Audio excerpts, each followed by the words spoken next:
about 599 about the claim verdict. Aidan sends his apologies. Is in the wrong Is he? Okay. We're just starting live streaming now. wrong column. Okay. I've never listened to you ever You again. never listen to me again. No, that's it. Serious, you too. Serious faces. Thank you, Doug. So welcome everybody. Good evening, community board, staff members, public. We've got a couple missing there. So this is going to be live streamed. So mind your manners. And You mean?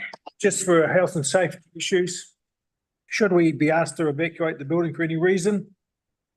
Out that door, out this door, and just out right outside the Texas Street until the all clear comes to come back in. So, what would you two like to do a karakia to start this with? Is that a yes?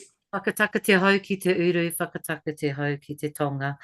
Kia mā kina ki uta, kia mā taratara ki tai, e hea kia nā te tākura, he tio, he huka, he hauhu, ti he mauri ora. Thank you. Do we have any extraordinary business? I don't think so. We're going to put that one into normal. Sorry, I keep muting myself, but then I do need to say through you, Storm, I do have my extraordinary item just regarding the rundown on the Payne Farm meeting. So I do have a document, but it's not in the council's format yet. So I just need to transfer that across. You're down to present in that anyway, in the chair's report. Absolutely.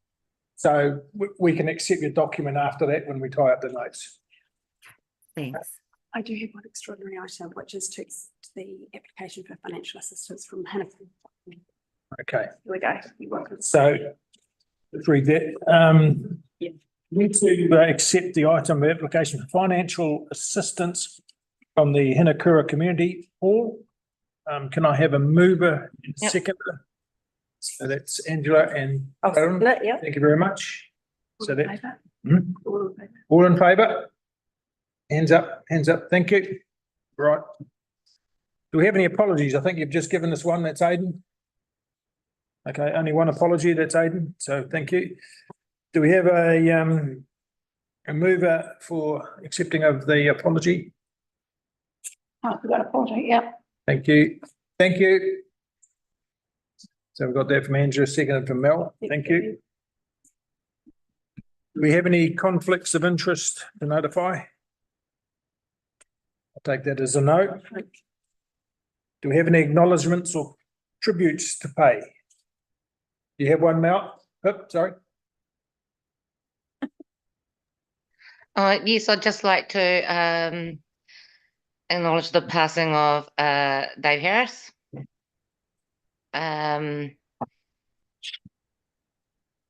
Sorry, my mind's just gone completely blank, but a very long-standing member of the community. His family go back generations, and he was very well known throughout the community, and we were lucky in the later years to work with him in a show, Madcaps. He in his later years became a bit of a poet, so wrote some amazing poems. A lot of it was about growing up here. And so I just wanted to pay tribute and wish his family well.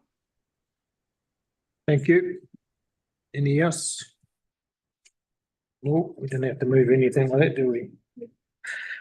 Okay, but you recorded Dave Harris, that's fine. Public participation. Now we have only 2 people thus far. And so Prue, you are first in line according to our list. Would you like to step forward, please?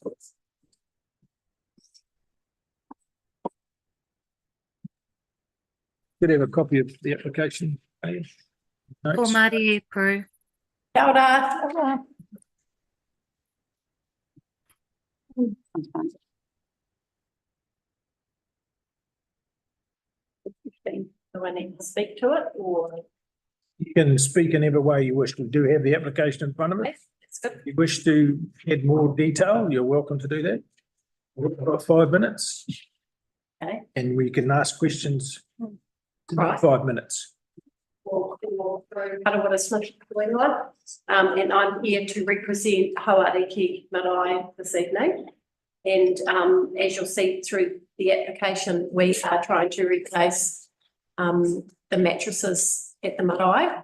It's a community marae, and we're working hard to build connections across all areas of the Martinborough community and wider. And we need good equipment and suitable equipment to make sure that we can have an appropriate standard at the marae. And we were lucky enough to get $9,000 last month from the Māori Standing Committee, which was really fantastic. I'm just here with cap in hand, hoping to get a little bit more. And obviously, the quote that we have got is for 17,000. That's for 70 mattresses, which is the amount that we can have for a novel in the Is that 70? 70, thank you. 70, yeah. That's the maximum amount that we've decided as a committee will fit into the wharanui. Okay. Yeah, so that leaves a balance of 8-7, and we're just trying to make that up however we can. Okay. Is there any other information you want to pass? Because thank you very much. Your application is quite detailed, so it spells out very much what we have to do. So there's not much you can add unless you want to add anything else. There's nothing much to add. No, it's There's a couple of little things. The current mattresses are a fire hazard. That's always an issue at a marae. Yep. And these ones have got a high fire rating, so it'll, in terms of health and safety, it will really improve the rating plus the insurance on the building. So that's got to be a big plus. And I think I wrote in here somewhere that the covers are removable. So they're a lot more hygienic than the traditional foam mattress that everyone had to share. And you can wipe them down. So obviously, they're a little bit more expensive than a $90 mattress from the warehouse, but I think it's a good investment. functional. Yes, we understand that. Yep, that's good. That's good. Does anybody have any questions? You've got more time left, but do you have any questions? I haven't got a question, but it's just to say, hi Pro. So I recently connected with the marae through the standing Was committee, there? Oh, yes. the committee that night. Yes. And I went along, and it's really is important that you have these, because you are one of our community. That's right. Centres. Yeah. And so from that purpose, you have to have a lot of support for this type of thing. And it was a fabulous night to come down and meet everybody. And Good. yeah, really good to see what you've got there, and fabulous facility for us all. So We're lucky. oh, Yeah. amazing. So yeah. Okay. Thank you for that. Okay, no problem. Am I allowed to go? You can leave if you wish. Thank you. There's no reason to stay. That's right. Thank you. Understand. very much. Yeah. Ka kite. So we haven't got any. Jack, you coming forward now? We're just jumping around the order because the other two haven't arrived. I don't know where they are. They're not coming. So this is a separate one we got given the other day. Yep. Oh, it's the late one. Yeah, it's the last one. So Jack, much the same applies to you. You can speak entirely to the application, or you can provide us extra detail if you wish to do that as well. Thank you for the financial update too. That's good. Right, so you've got a copy of that? Yep. Okay, well, just a bit of brief local history of the hall. We were up to the structurally the hall's a very sound building, but it just needs a little bit of maintenance. And a couple of years ago, we decided we need to get on and do something with it. And we've since then raised a bit of money and painted the exterior of the hall, taken out stained glass windows and got them reframed basically. Windows cleaned up, panels on the ceiling refitted. And the next project was to paint the roof. And we got up there and discovered that it was actually quite rotten, and painting the roof would be a waste of time, waste of money. Yeah. It needed re-roofing. So That's where we're at, basically. We've had a couple of quotes. Yeah, they're quite different in quantity, quantity, but yeah, So it's the same sort of specification, yeah. quite a difference there, isn't it? It's actually the lower one, the $32,000 one. They do want to, I think, re-quote it. It was done in November, so there is a possibility of change here. But we've got 20,000. What we've been granted from the Rural Trust Fund. Right. Yeah. So we're sort of looking for about another 10,000 to get the thing done if we possibly can from some source or other. Cool. Have you got any other applications for funding out? That's the only confirmed funding we've got at this stage, but we are looking at all sorts of other options. Okay.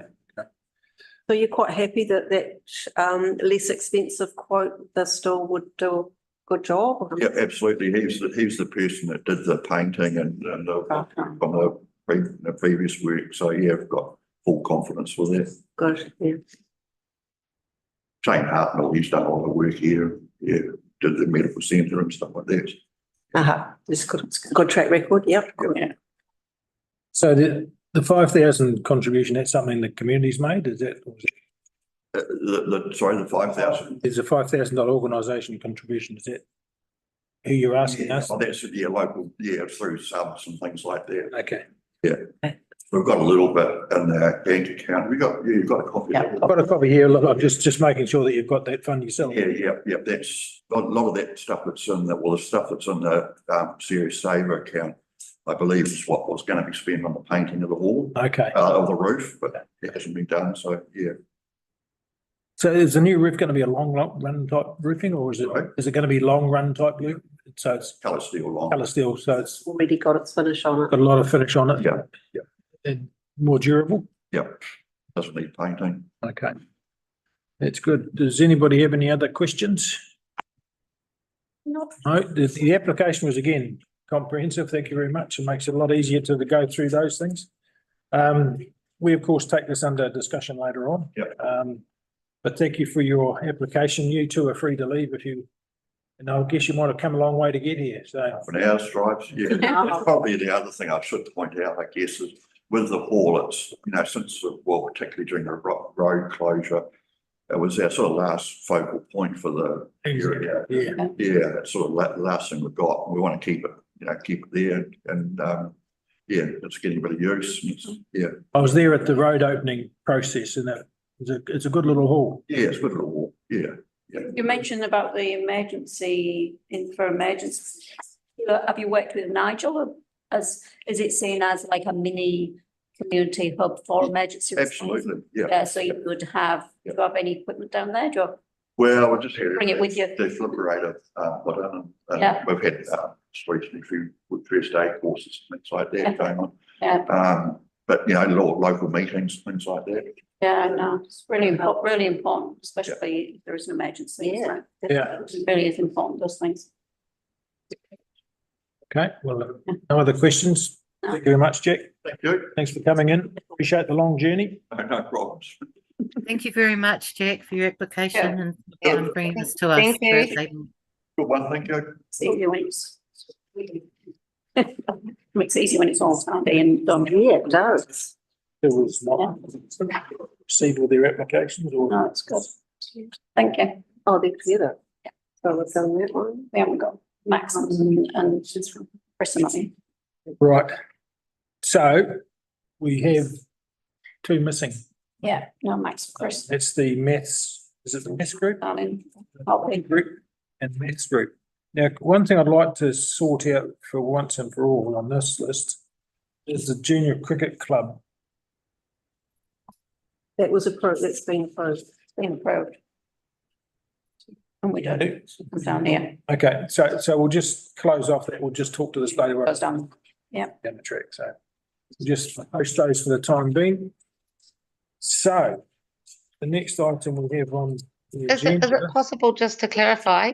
So apologies, but just through you, Chair, is it possible just to clarify which funding source that was coming from? That was through Payne Farm, is that right? With the you said it's all been approved. I just want to confirm which We're going to discuss this later on. Oh, that's what I thought. Yeah, but when it was said that it, No, I when just it, want- when we said that the cricket had been approved, I was like, oh, I was going to go through the list, changed our mind, so we'll move back. okay, thank you. Okay, so that's the public participation. Now, there are some things. So I think Chris is not turned up. Okay. So we're going to move to. Do we look at those applications? Some participation now, or do you want to move that further down? So- Yeah, so, I'll do that now, or we can do it down here. If there's any-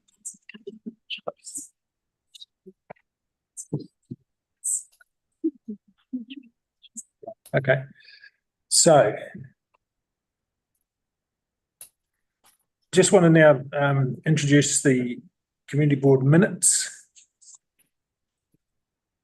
There's no discussion on the minutes except if there's some anomalies there. We've all seen a copy. I'll receive that report for you. The minutes. Okay, we've all received the minutes copy. Yeah. Happy with the latest edition? Oh, yeah, it's been changed, yeah. Okay, so can I have somebody to, Sorry, is it the same as what's in our agenda packs? yes, it should be. There were some, That's the late, that's the, yeah, that's right. The most important was last. Fine. Yes.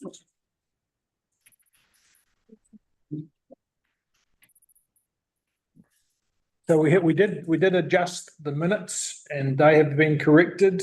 And now that's what's been put into the pack now. Because there was just a couple of things, yeah. Okay. So there was some mistakes there, but we can, that's only an acknowledgement. So can I have a mover to the minutes being accepted? Oh, no, sorry, I had some changes to the minutes. Okay. All right. They have been changed. What are your changes, Mel? So I had on there the Mel, so do you- one of the things was the pipe band on Oh. page 6 Yeah. of the minute. What item was that?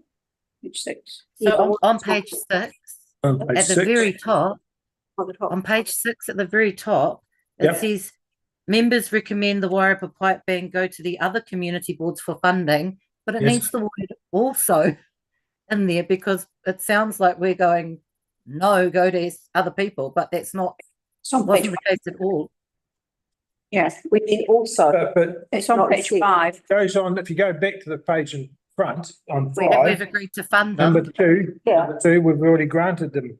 $300. perhaps we just need the word also in And there. that was just a comment for that they should go and reach out to the other community boards because it's a, It bigger- sounds a bit like we've gone, don't bring this back to our table sort of things. I just thought if by having the word for funding to, or also, or as well, something to say that our discussion was that they actually fill the district's needs.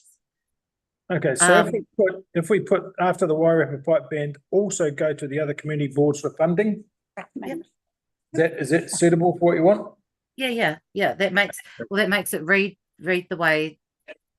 Yeah. Okay, And the So that, but anyway, it's yeah, right, Yeah. we'll just add it also to that. And the other one was under action 203 under 5. Agreed they need accounts and come and talk to us. That's if they want us to even consider their funding, because it Yeah. wasn't that in order for us to fund them. We weren't saying we'll fund you if you do this. We're explaining to them that if they want to talk to us about what That's they it. wanted to do, they needed to come and talk to us. And I Yeah. think based on their actions, they're probably not going to, so we maybe need to dismiss that. Yeah. But I think I see what you mean. I think it's important that our words can't be twisted in the future. So I think it needs to be that and talk to us if they want us to fund them, So to this fund one. 2,500. Okay, just give me 2 secs and we'll just have a look at that. So it's number Yeah. 5 on page 6. Action I two. just- I feel like in order to sounds like we will if they come and talk to us. Yeah, and that wasn't, it was, please come and present to us so we can make a decision after the presentation. Right. Yeah. Yeah, so because we could That's a slightly different, no you're right. information to make that decision for such a Yeah. large sum of money on. Yeah, it wasn't come and get it. Yeah, So what we're saying is that we want them to come and present before we all consider their application. Not yet, not. yeah, that's what we agreed, yeah. We don't really need to put the amount, actually. It's. No, we don't. No, That's Yeah, only. it was just if they want us to. Happy with that? that's right. Yeah, so through your chair, I've got 0.5 on page 6. Agree, need accounts and request to present to MCB to consider the fund of 2,500. No, I don't think even. It should be, yeah, we will then No. consider For funding, their application. for funding. I wouldn't even put the amount. Yeah, just. They might, yeah, If they want us to fund them.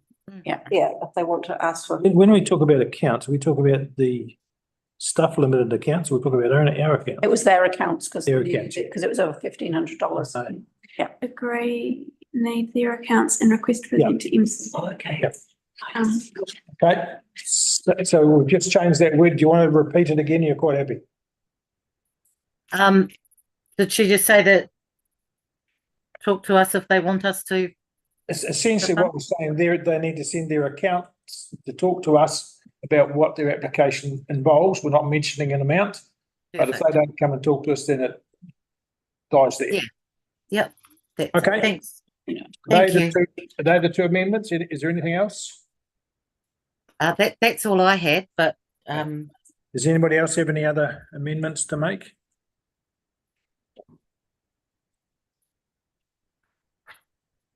I think that's a no. I think it was 731. It was, yeah, That's 731. it might be in action reports in 731 where it said reopen and Angela to action. I don't think I'd agree to action it. It was about the signs. Which one is this? Oh, the action If it was- items. Is that the 731 about the signs? And I don't think I agreed to do it. I don't know. 9.4 action items. I haven't got a copy of it. Page 7. There's no copy of So it. what would you like done to it then? Yeah, because it says investigate originally designed this job from, I didn't agree to be the person, I don't think, to reopen it. I think we talked about maybe, Pip was going to take it originally to the Maori Standing Committee and then it didn't go to the Maori Standing Committee. And the decision now is whether we just want to not go ahead with that and put those $3,000 committed funds back into the general fund. But we can do that under action items if you want. I guess that. My correction is 731 reopen and Angela to action. I don't remember agreeing to it. Okay. Through you, Chair, can I change that to action item 731 MCB to action? Yeah, we can just leave it as open. Yeah. I just don't got the time at the moment. Is there anything else? We're not going to move to accept these minutes because there's some adjustments. So they'll come at the next meeting. Okay. Happy with that? Yep.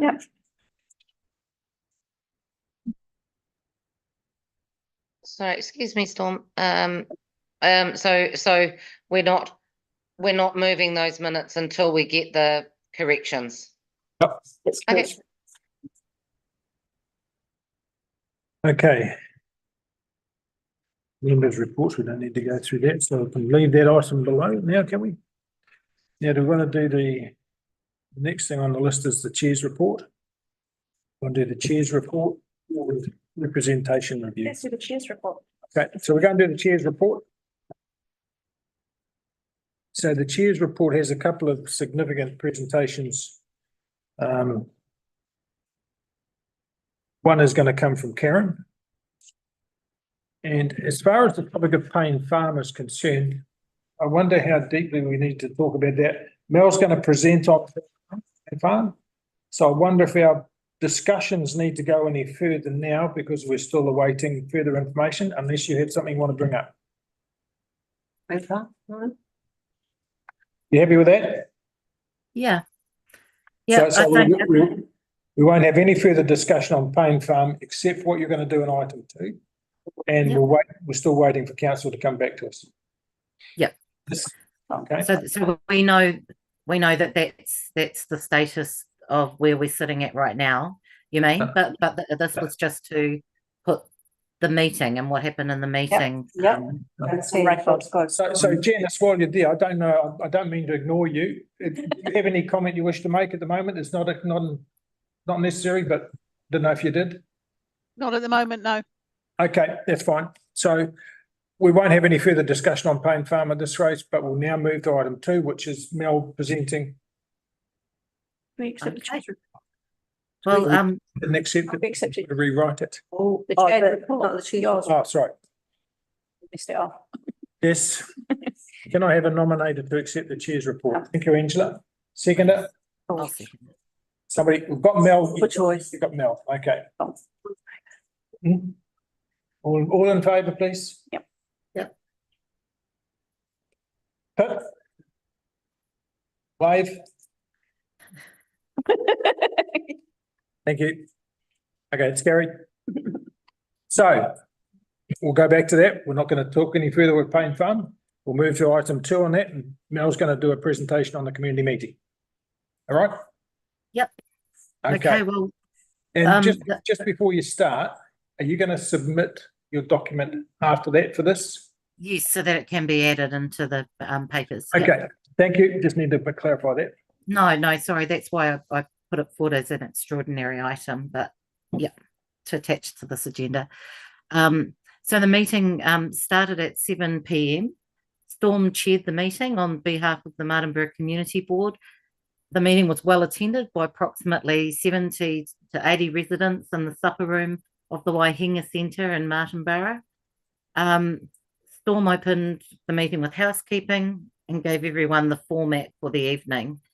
I then gave a history of the Payne Farm estate, the bequest that is currently in trust to the South Wairarapa District Council, and that the people of Martinborough are the beneficiaries of this beautiful, generous trust.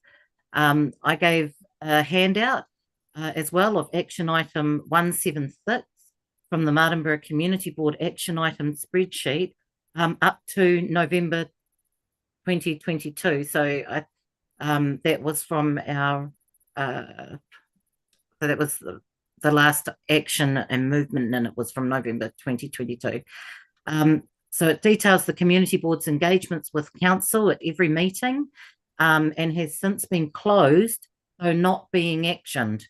Despite queries and requests from the Martinborough Community Board to have this put back on the action item spreadsheet, it is still not on there.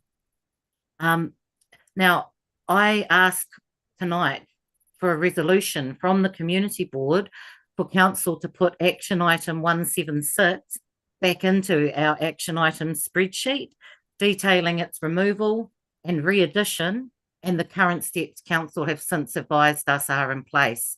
So that way we've got the full record in the right place, and where we are sitting as of today. So that's just a bit I can pull out and do that at the end of this, if that makes it simpler. I'm not sure. But anyway, I then advised that despite all our requests for information at every meeting, while we continue to act in good faith with council, in June 2023, SWDC placed a request for the Wairarapa Combined District Plan to have the estate in its entirety, including the homestead and cottage, which are currently tenanted, and the farm, which is currently leased, designated as waste. Their application states that as owners of the estate, they do not need to consult with anyone. Karen Crowe then provided some details around the current accounting, the financial information being provided to the Martinborough Community Board, and that the Payne estate ends up in deficit in the council's existing long-term plan.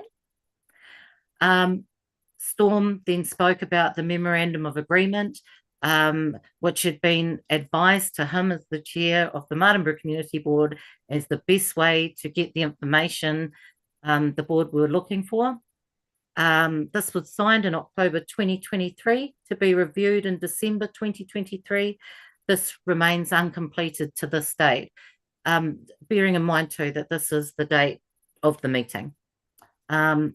We then received information from the floor, and two distinct issues became quite clear: the trust's management model and for one, and the second being the future use of the Payne Farm estate.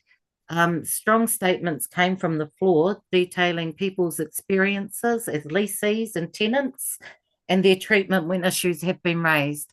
Also, the lack of engagement they've experienced from those at South Wairarapa District Council responsible for looking after Payne estate, i.e.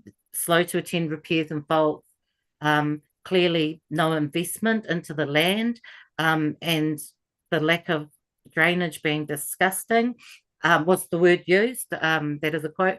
Rubbish being allowed to blow all over the area from the South Wairarapa District Council's refuse station located on Payne Farm. A retired lawyer told the meeting that SWDC is clearly the owner as trustee, which was not being contested, but SWDC has failed in its duties as trustee, as no trustee can use assets for its own benefit or financial gain. Comments were made that SWDC should be bringing decisions on the Payne Farm to the Martinborough Community, to the Martinborough Community Board and the Martinborough community regarding any future use of Payne Farm and the Payne estate. A member of the Martinborough Borough Council, which amalgamated to become SWDC, said that one of the issues they had when talking amalgamation was Payne estate and whether a district-wide entity would be able to look after it correctly.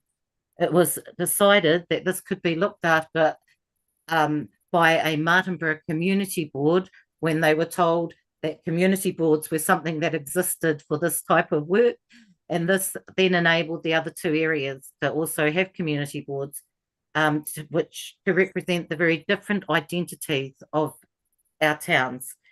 Farmers of Payne Estate and its adjoining neighbours then spoke of the land lacking any drainage and that it was clay, a bog with, as a quote, for at least 6 months of the year. It was unanimously agreed by attendees that they did not want to see wastewater go onto the farm. A clear direction for the Martinborough Community Board regarding Payne Estate was given. Step 1, to talk to South Wairarapa District Council and ask them to step down as trustees and to instigate the forming of a new community trust entity with local trustees. And that means local Martinborough trustees. With a show of hands, this draft had nearly unanimous support from the meeting's attendees. It was quite clear that Payne Farm Estate, with its long embedded history with the Martinborough people, is clearly a Martinborough community asset before it should be considered a district-owned property. The Martinborough Community Board then promised to get back to all interested people who requested it, and the meeting finished about 8:30. Thanks. Thank you. Any comments? No. Thank you for that. Are you going to email that to Nikki? Yep. Or me, whatever? Yeah, yeah, it just needs to go. I think Robin sent us the template, so I'll pop it on the right template and Okay. send that through to Nikki. All right. So Can I just make a comment there, please, Storm, through you, sorry, Storm Chair.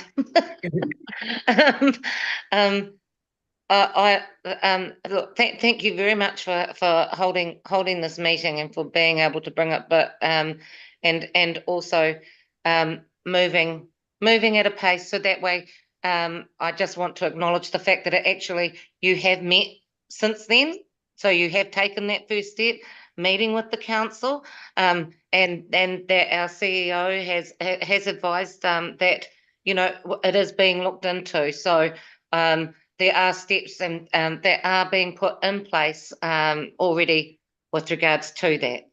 Okay, thank you. okay, thank you. Can I just say through you, Source Chair? So every attendee's already had the email sent out to say that thanking them for attendance and acknowledging the work that the CE is undertaken to do as well. So it's all in process, as is the article in the Martinborough Star. Right. That's wonderful. Yeah. Janice?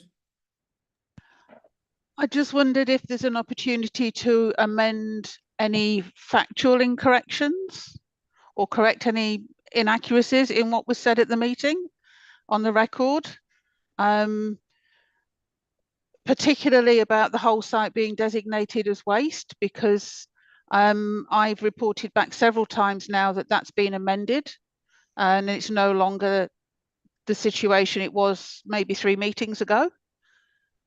So I know it keeps getting repeated, but that's not the position that we're in right now. And also that the designation isn't something that's new. It comes from the consent that was issued back in 2014, and it's only raised its head at the moment because we have to do that for the review of the combined district plan. So it isn't a new designation. The designation's always been there, but because of the amendment to the district plan, it's had to be formally notified in a different way. I just want to get that on the record because this isn't something new that suddenly happened in 2023. But the previous, sorry, through the chair, can I just clarify, the previous designation was not for the entire land area, is that correct? It's only ever been for 53 hectares for the wastewater disposal. 53 hectares. But it was incorrectly notified in the original documentation, but we've been back to the consultants and we have amended that as a result of what was brought up at the meeting that I previously attended when it first was raised. So we took that on board and we went back to the consultants and said, you've made a mistake here. You need to change waste to wastewater and you need to change it from whole site to 53 hectares. So we picked that up straight after the last meeting, but it still cycles through the conversation. Okay. Yeah, can we clarify that it was, did you say wastewater or did you say waste? Because in the meeting, because they are two different things, and waste. It was amended to waste. It had been confirmed by Janice that it was wastewater, not waste. So, sorry, my last look at the Wairarapa Combined District Plan, which I will say hasn't been in the last fortnight, but my last look on the Wairarapa Combined District Plan still had the entire property designated as waste. So if we could, that's you know, when we were wanting to make a submission for that, but we were told we couldn't make submissions unless it was something that had been corrected, but that document wasn't listed there as something with a correction. So I'm not sure what status that has now. I understand what you're saying, but on the Wairarapa Combined District Plan site a fortnight ago, it was still showing up as waste. And it may be that we need to complete the process to make the amendment, but it's definitely been lodged as a correction that needs to be made to that designation. Great, thank you, Janice. Right, so that's been done. Is that the only one you have wanted, Janice? The only other thing is, you know, the team worked really hard in the background to support Payne Farm and the tenants and do the right thing. And it can be hard on the team to hear some of the things that are being said. So I just want to acknowledge that they're doing the best they can currently to handle this situation. So it would be good just to acknowledge that they are trying their best to achieve the outcomes that you want to see. Fair enough. Thank you very much, Janice. Just through you, Storm. Yeah. And I think this again though comes back to can we please, I ask please for a resolution as a community board for council to put action item 176 back into our action item spreadsheet, and detailing that it was removed and needs to be re-added, and those current steps that council have since advised us are in place. I think there is nowhere for us to hold those records because that item that was never completed is shut. So if we can please, can we make a resolution as a community board for... Yeah, but that's going to come up in the action plan, Mel. So, I mean, sorry, in the action. So like you have, yeah. Oh, okay. So that's where that would be done. That was just, I wasn't sure. That's why I sort of had that as a thing in it. So, but as I say, that's important that we have a place, a public space to keep those records so the public is aware of what's happening too. Yeah. Janice, sorry, again? Do we have it? We will then have 2 identical open action items if you go ahead with that resolution, because that action was passed over to council when we reinstated the action requirement around the memorandum of agreement. So that is actually an open council action now, as opposed to a community board action. So I would end up reporting in 2 places for the same action.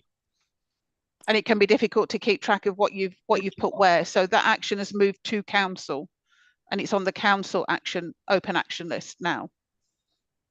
You're saying the memorandum of agreement's on the council action plan now? If you remember, we had the notice of motion at the council meeting that Pip put forward that we asked the CE to work to complete the actions under the memorandum of agreement. And that then led to the history report that then triggered the legal review that has put us into the position we're into now. That's being reported as an open action item to council. I wouldn't want to have to report to 2 different action lists, because you just get out of sync with yourself, and if you're not careful, you end up reporting either incorrectly because you don't know which one you're reporting to, or you miss information. So it's been closed on the Martinborough Community Board list because it's now been handed over to council as an open action item. Through the chair, does that include all, there are several open items on that original list? It's just the memorandum of agreement on that one. Sorry, the memorandum of agreement does that contain the does it contain exactly about the overheads and allocations and Yes, payments? it does. Yes, it does. And that was what triggered the work that I've been doing with finance. So yes, it does. So they're all there? Yes. How do we ensure that the information comes to our table? Because the resolution was that I would report back to the Martinborough Community Board when I'd finished the analysis. Unfortunately, that's been delayed a couple of times now because of the work that we're doing around the legal investigation. But it is coming, it's close. But that was part of the resolution that I report back to Martinborough Community Board. So which I will do, and then if there's any actions that come from that, it will reinstate that bit back onto your action list. Okay. So just let me get my head straight on that, Janice. So you're going to report back to the community board on the memorandum of understanding after you've presented to the council? No, the recommendation or the resolution of council was to instruct the CE to action the items on the memorandum of agreement or understanding and to report back through the Martinborough Community Board on their findings. So it points me to do the work that you require done on the overheads and the financial analysis and then report back to you on the outcomes. Okay, so but the action sits at council level at the moment because I haven't completed it. Okay, so but the action item will come to us before it goes to council. Yes, it will report back to you, and then once I've reported back to you, the council action will close, and anything that comes from that report will then come back to you. It's convoluted, but otherwise we end up with 2 of the same things. So I'm actually working under a council resolution at the moment to report back to you on the findings. Thank you, Janice. I've got that now. I'm cool. Yeah. Thank you. Can I just ask through the chair? So the action list for council, does that only come up at a council meeting? Because we keep having cancelled council meetings, or will it come up at the strategy working group? It might be on council, but I can check with Nikki and Amy next week to combine the council actions into the strategy working committee. Yeah, perfect. You're quite right. If we don't, then we're going to lose track of open items that sat with council before we put the strategy working committee in place. Yeah, cool. Thank you. Okay. But I can absolutely hand on heart tell you I have not forgotten that I have an open action item on Payne Farm. Do you have any idea time-wise yet?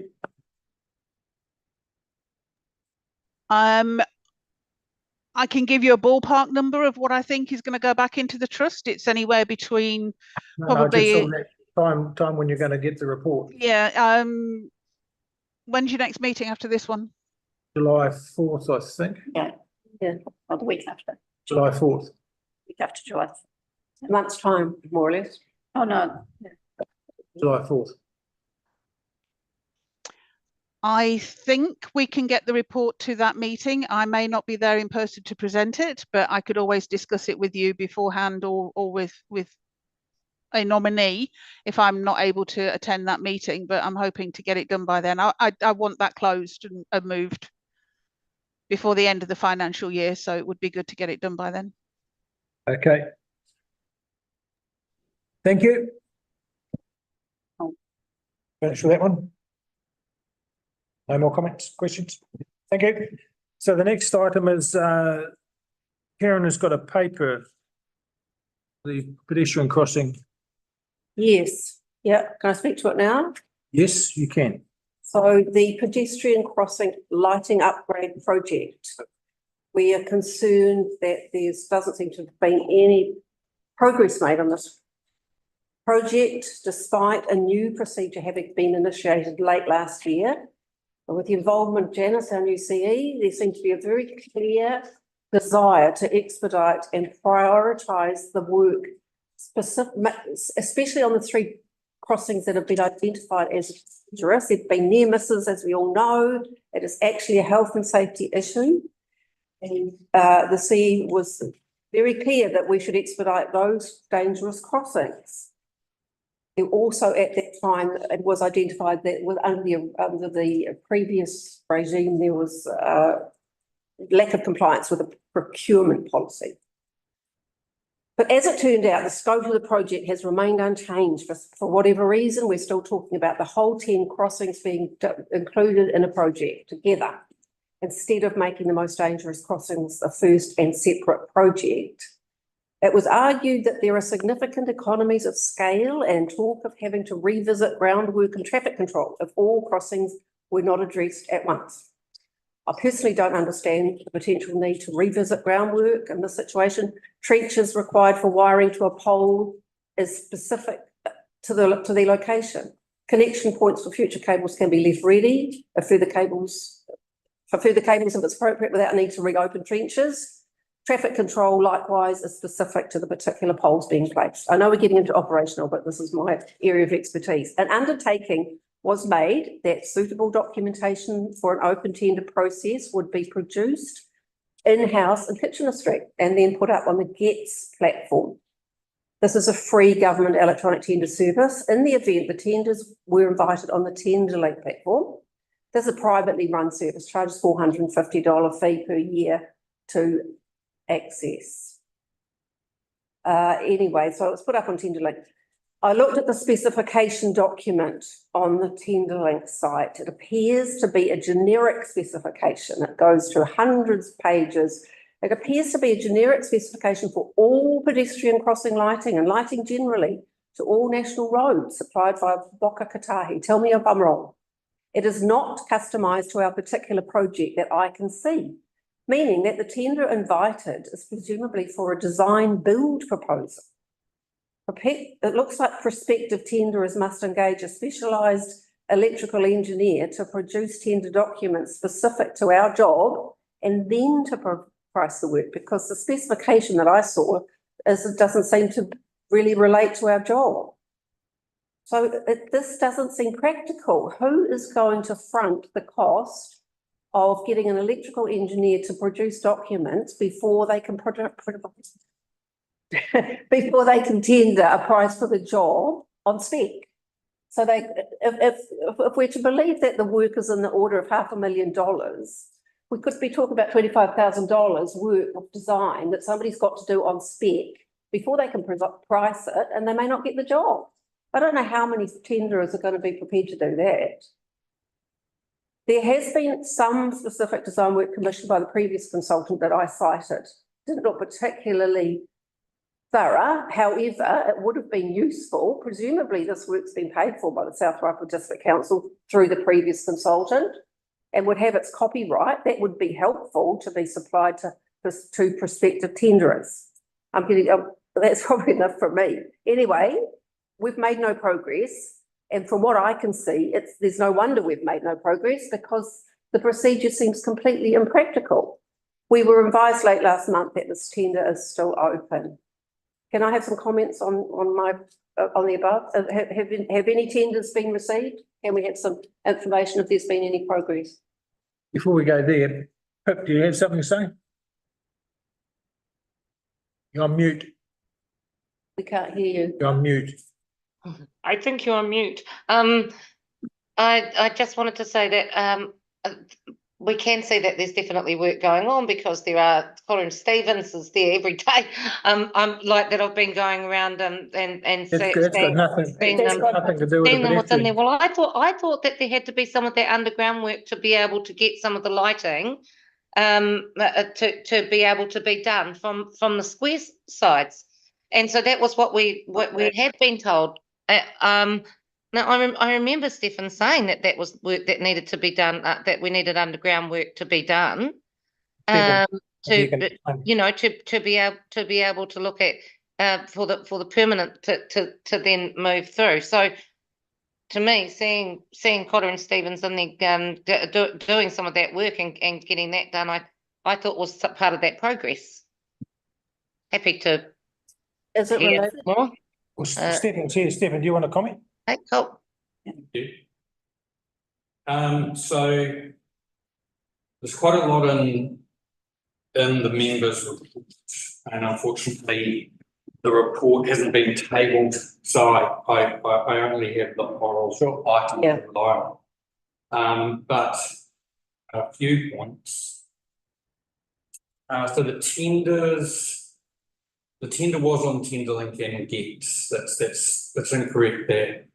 It wasn't on GETS, it was on GETS. Oh, it's on both, was it? It's on both. Oh. Which is standard practice for our procurement policy. We opened the tenders under supervision. Apologies, Stephen. Is there any way you might be able to move closer to a microphone? Yep. Jumping there. Sorry, I'm just. Oh, got it. Your dulcet tones aren't quite reaching. Oh, right. I'm not often called dulcet. So yeah, the tenders were on GETS and Tenderlink, as is our normal policy. They were opened under supervision by myself and the roading manager on the 28th. We had one off GETS, two off Tenderlink. They're good tenders. We're just evaluating them. Like the next thing you do is check the maths and the non-financial attributes and just make sure that everything's correct. Yep. And then you evaluate them and then we'll award the contract. The contract should be awarded in the next couple of weeks. I think I heard the member say that procurement policy hadn't been followed. That's wrong. We've followed our procurement policy all the way through here. Oh, I mean the previous. We've always followed our procurement policy, unless you can point to something that we have done incorrectly. My team's followed the procurement policy all the way through here. Okay.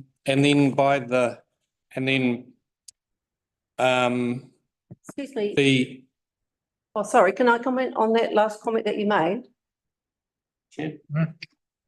I did understand that it was, I don't want to labour the previous initiative because we started again with a different process, but my understanding that it was acknowledged that the procurement process, as stated, was not followed.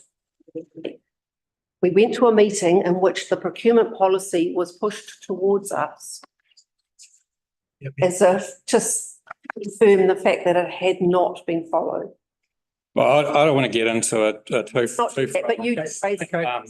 Okay, so but we have followed our procurement policy, and the previous process was using a project manager to provide us with some preliminary information that would underpin the tender process, and that's standard practice for the council, and that was successfully done. There was a point made that we haven't made progress and that we should be doing 3 of the sites which are said to be most dangerous. And I know that the community board returns to this regularly and keeps saying this, but I must work from resolutions of council. And the resolution of your council Understand. was that it was a district-wide renovation upgrade, and that I had to approach it in that way because that was the most economically and administratively efficient way of doing it. And that's what I'm doing. I'm following instructions. And then Just to clarify what Stefan's just said but with Martinborough being the first in the district. correct, yeah. Well, we're starting around the square, yeah. And we're not late actually, because you'll recall that this work was always going to be done in financial year 24-25, and we were asked a water contractor in time to be able to do that, and that's exactly what we're doing. So we're not late either. And then the final thing is, you asked a question, I think, about, I won't have covered everything because there was quite a lot brought up, but you asked about underground work and whether it's connected to the electrical cables that are required for the pedestrian crossing upgrade. And my understanding is that it's not, that they're 2 separate projects. And what the team is doing at the moment is reconnecting and repairing the cables for the uplights, for the standing lights, which are on the internal quadrants of the square. And we found that it was good news. We found that the cables that are underground aren't damaged. The damage is where the cables come up into the units. And so that's a much easier fix than what we thought. And so as a consequence of that, I think fairly soon we'll see the lights working in all 4 quadrants of the square, which in turn will improve the lighting of the area. Thank you, Chair. Just a question about that, if I may. Yeah. Nothing to do with that. My understanding was the Memorial Square is subject to special conditions. Have we sought those special conditions? I didn't think you could do any work without getting a consent plan for it. Am I mistaken there? I don't know. I may not be right, so I'm not. I know we're operating under an exemption for the lighting project. It was part of that council resolution, wasn't it? So that we could do it faster. It exempted us from particularly the community consultation provisions of the management plan. Yeah. I hope that partially answers your question. Well, yeah, it does. I wasn't sure if that was it, because I know we've got to do a development plan. We're supposed to redo another one. I'm not sure if we've missed something in the loop of that, but if it gets something done, I'm quite happy. Yeah. It'd be helpful for us to be advised about that work, because people often ask, what's going on, and we look like idiots really when we don't know what's going on in the square. So it would have been helpful to because even there was a feeling that perhaps that had to do with the getting ready for the cables to the new lighting poles. Anyway, Okay. it's always useful to be advised. Thanks, Chair. Thank you. Thank you. Thank you, Stephen. You're going to provide that written paper? I will, Nikki? When you tidied it up. when I've tidied it up. I see. Everybody else clear? Yeah. Okay, good as gold. So we'll now move to item 4, which Angela's going to give us an update on the South Wairarapa Festival. Thank you. So, okay, so where we're up to with the combined South Wairarapa Community Festival is, it was an idea that was mooted to actually work on a couple of levels. One was to celebrate and support some of our organisations and charities and things that we have amongst the 3 towns. One is to combine our 3 towns to actually see ourselves as a district, to come together to support each other and to realise that if something's just up the road, we could use Featherstone facilities and Greytown facilities and vice versa. So there'll be an opportunity for a little bit of friendly rivalry maybe between the three towns. So at this stage, it's still in the planning stages. We have now got a member of each community board has committed to be part of this so that each town has representation. And in addition to that, we have one community member from each town who will come in as well. Today, we just had the email from Janice from Kiranui College, which was perfect timing because we thought we could engage maybe with some sort of focus group to see what would be appealing to the youth in the district and what we can do. So we've got music, we've got activities. Warapu wine growers have actually come and said, could they be part of the event too? So there's lots going on. So we are very lucky to have Michaela at the council. I spoke with Janice and I spoke with Paul, and Michaela's doing lots of work on this. She will be the connector between the different elements, and which is fabulous. And we've also had Lena come on board to help with help us put the focus and the vision and to actually help connect us to funding opportunities that may be coming up, which is really good. So, yeah, so anybody wants to put any input into this, anybody has got great ideas. Mel and Pippa are singing on the stage, whether I think that they know that. It's either you or Storm. You don't want me. So there's plenty going on, and the council will have the opportunity to have good representation. We want Welcome Communities Office there, the youth officer there, and Remo and Health and Safety through Nigel will have displays there as well. So, and our libraries. So it'll be all things South Wairarapa based on a couple of different levels. So yeah. Can you just confirm the date? The date is the old Toast Martinborough date. It is 16th of November. 2024. Yep. Yep. Wow. So that will not allow it to get into the Wellbeing Fund, I don't think, will it?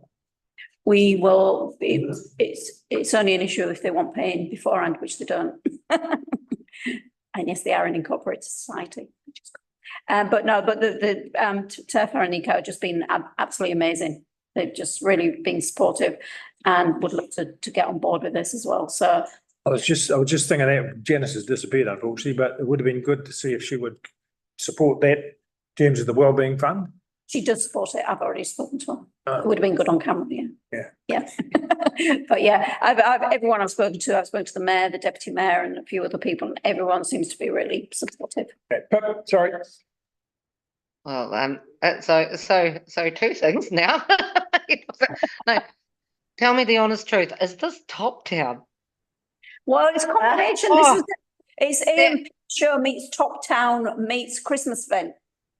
Oh my gosh, like that would be amazing for starters. Yeah. Like It's just cool. I saying.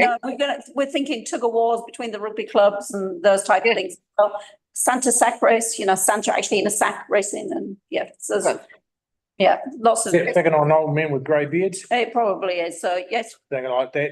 we'll give you a sack to run in. And don't go on your head. Yeah. And Mel and I would be more than happy to sing, but we're very expensive. It's all right. We've got $1 for you. Yeah. Go Warren's coming on board. He's probably expensive too. So so we've got Warren Maxwell involved for Featherstone, and he put his hand up, and Joe Woodcock from Greytown. Awesome. Yeah, so really Joe's cool. going to have to lift her vocal game if she's competing against us and Warren. No. Sing off karaoke. So that's that one. Yeah, okay. So that's where that one's up to. So the next item, are you finished? Yeah, I finished that one. The next item is again, Angela. Yeah. Talk to us about flags. This is just really following on from previous meeting.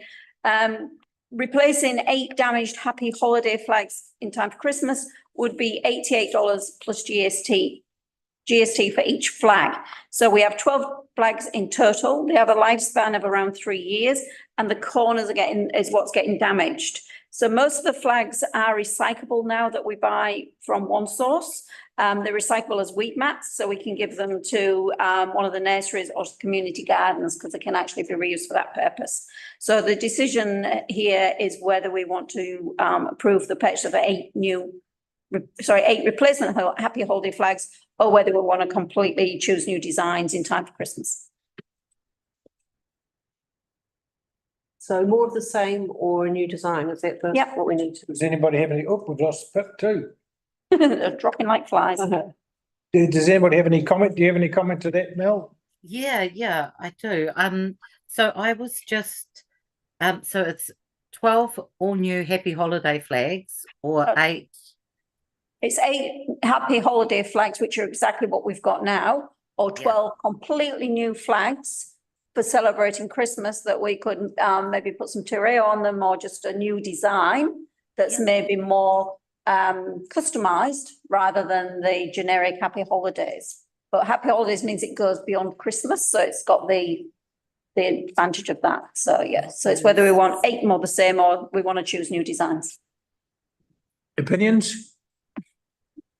I don't have any. Do we have copies of what the designs could be? I gave them out a couple of meetings ago. They were supplemented onto the minutes, but I I've got the meeting notes here with me. I mean, there's no agency with this, so we can actually park it again till July if everyone wants to have a think. It's just making sure we get it done and not rushing it through. Yeah, we'll do a report for July. Yeah, cool. So Toast Martinborough and Martinborough Fair, we're going to have a flag clash. It's been historically allowed for the Martinborough Fair to pop their flags up more or less after the Christmas flags come down, and keep them up from one fair to the next fair for the Martinborough fairs.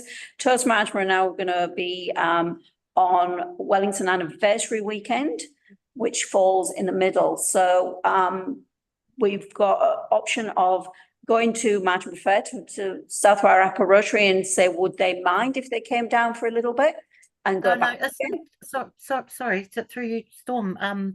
But isn't Wellington anniversary in January? Yeah. So the Martinborough Fair is on the 1st of February. Weekend of February and March. Yeah. So we put their flags up 2 weeks before the event. Yeah. So Martinborough Fair flags would go up at anniversary weekend normally, or just before, around that time. That's where the clash is.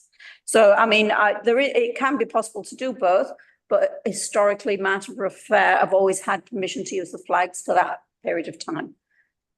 I was going to suggest I speak to the Martinborough Fair people and just point out the clashes and just say to them, are they okay with them coming down? We put the fair ones up for a little bit and just wait between the two of them. So I got confused there. So you're putting what up? I know you've got So normally the holiday flags come down. Yeah. Martinborough fair flags go back up. And then they're left up for like 6 period, weeks. 6 weeks. Yeah. Yeah, Both fairs, for both For both fairs. fairs. So now you're proposing to put the Toast Martinborough Yeah. at a period from Wellington anniversary weekend? No, it's on Wellington anniversary weekend. So So you- they'd want sort of week before, and they would come down as soon as it's finished. As soon as it's over. Yeah. There's not enough, the flags should only be there for the event, shouldn't they? Yeah, we put them usually, sometimes we work on 10 days before is on average. Sometimes people ask them to go up a little bit longer, so the publicity. But to be aware, the Toast Martinborough haven't asked me this yet, but I'm just aware it's going to be coming up. It's just So, crap up, isn't it? yeah, so I thought if everyone's agreeable, I can check with Toast Martinborough if they intend to use it, and then check with Martinborough Fair if they would mind sharing the flags. So the flags we've got for Toast are going to stay. That would need to go back to them and make sure for approval. I have pointed out that they cannot put individual business marketing on our flags, that is the rule. I've sent them a copy again of the things. So I'll remind them of that but I just want them to don't have an assumption that there's going to be a space on the flagpole for Bill Foley's Toast Martinborough thing, So. Oh, well, I guess maybe for another date, we'll have some discussion and. Yeah. So I'll bring that. Someone's got a hand up. Sorry. Oh, no, all good. And thank you, Angela, because that's a really good point, and I hadn't really thought about that, like when it came to the flags, with regards to the change of date with Toast Martinborough. But it may be that possibly because of how long we normally do have the Martinborough Fair flags up.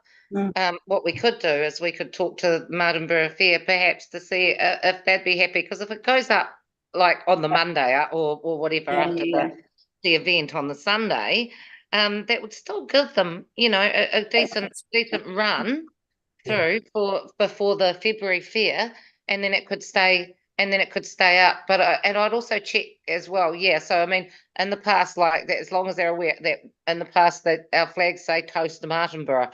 So you know, we'll keep it and just the rules of what we can do. If you, which it sounds like you've already sent that out. I don't know if I'm just no, that's cool. I'll follow that up when we talk about flags next time.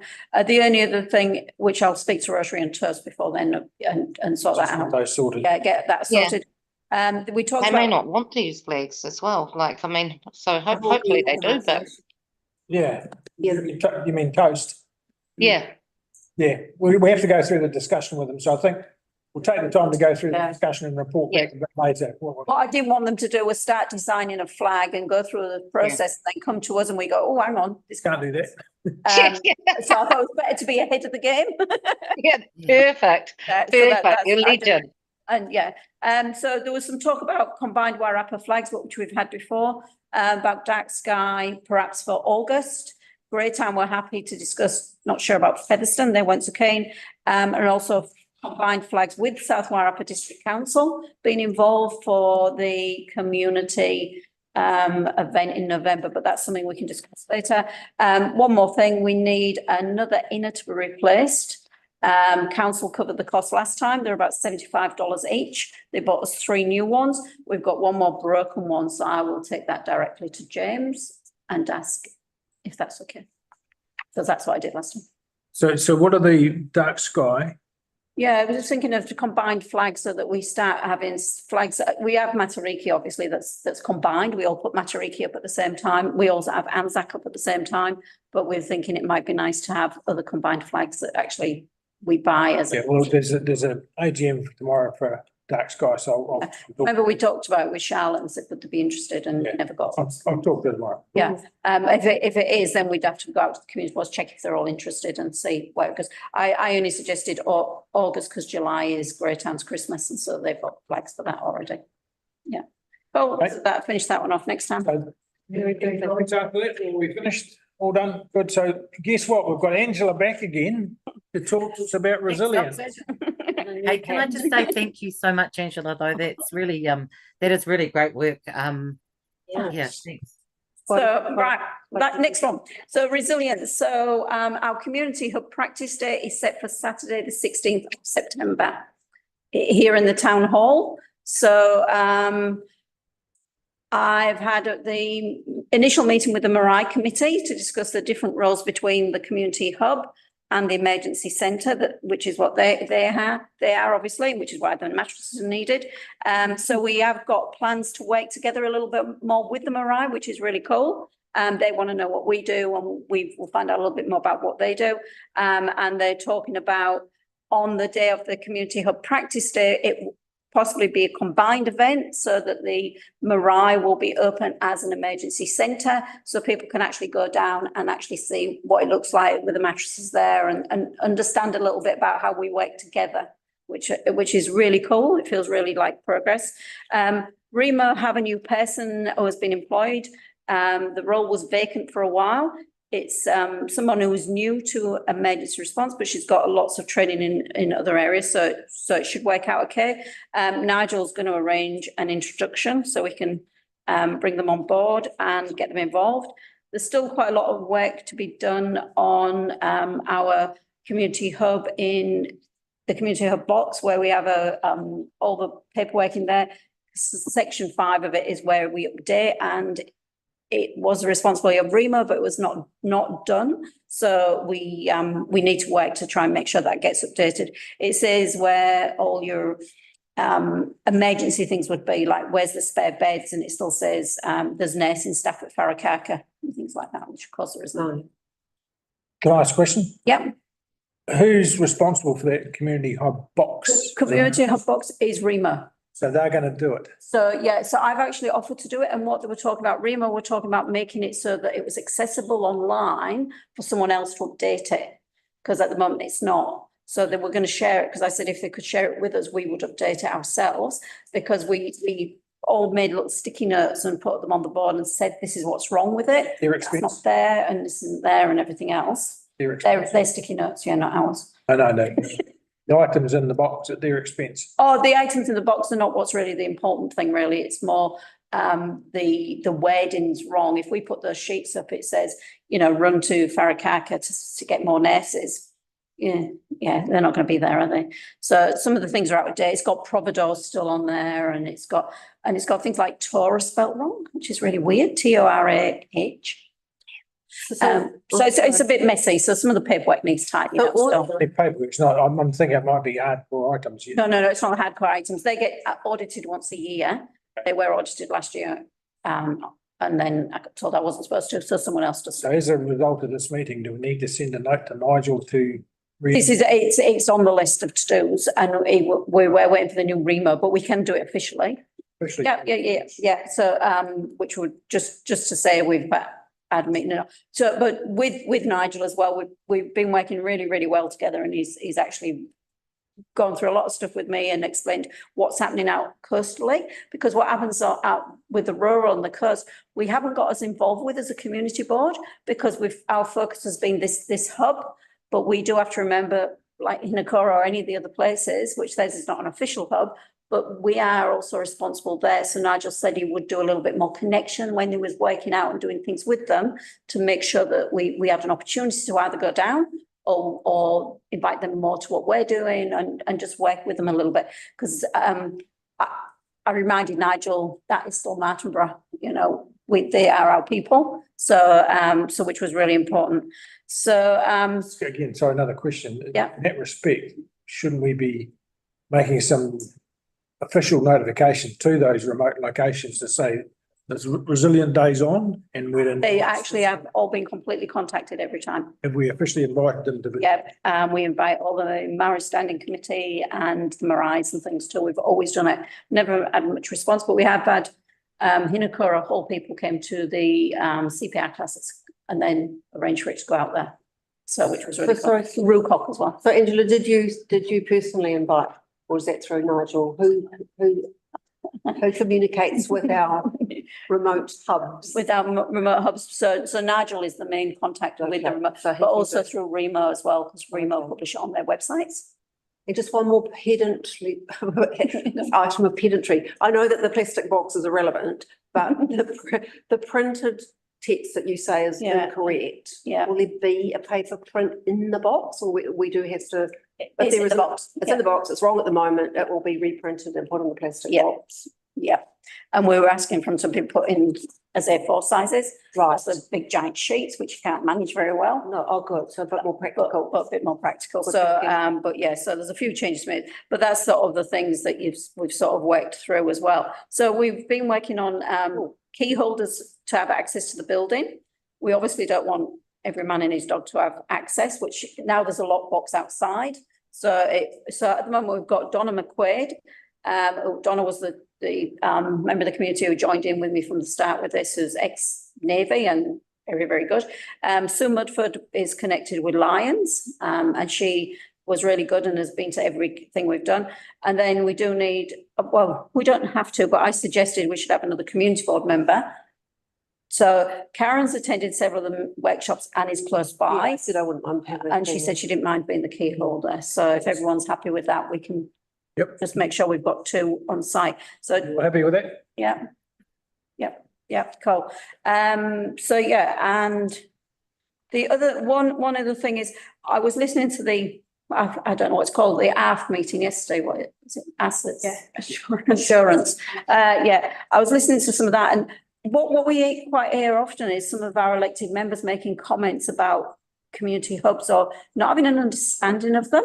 And one of the things I would like to take back to Nigel and through council perhaps even, is to have an understanding of what the role of all our elected members are during an emergency event.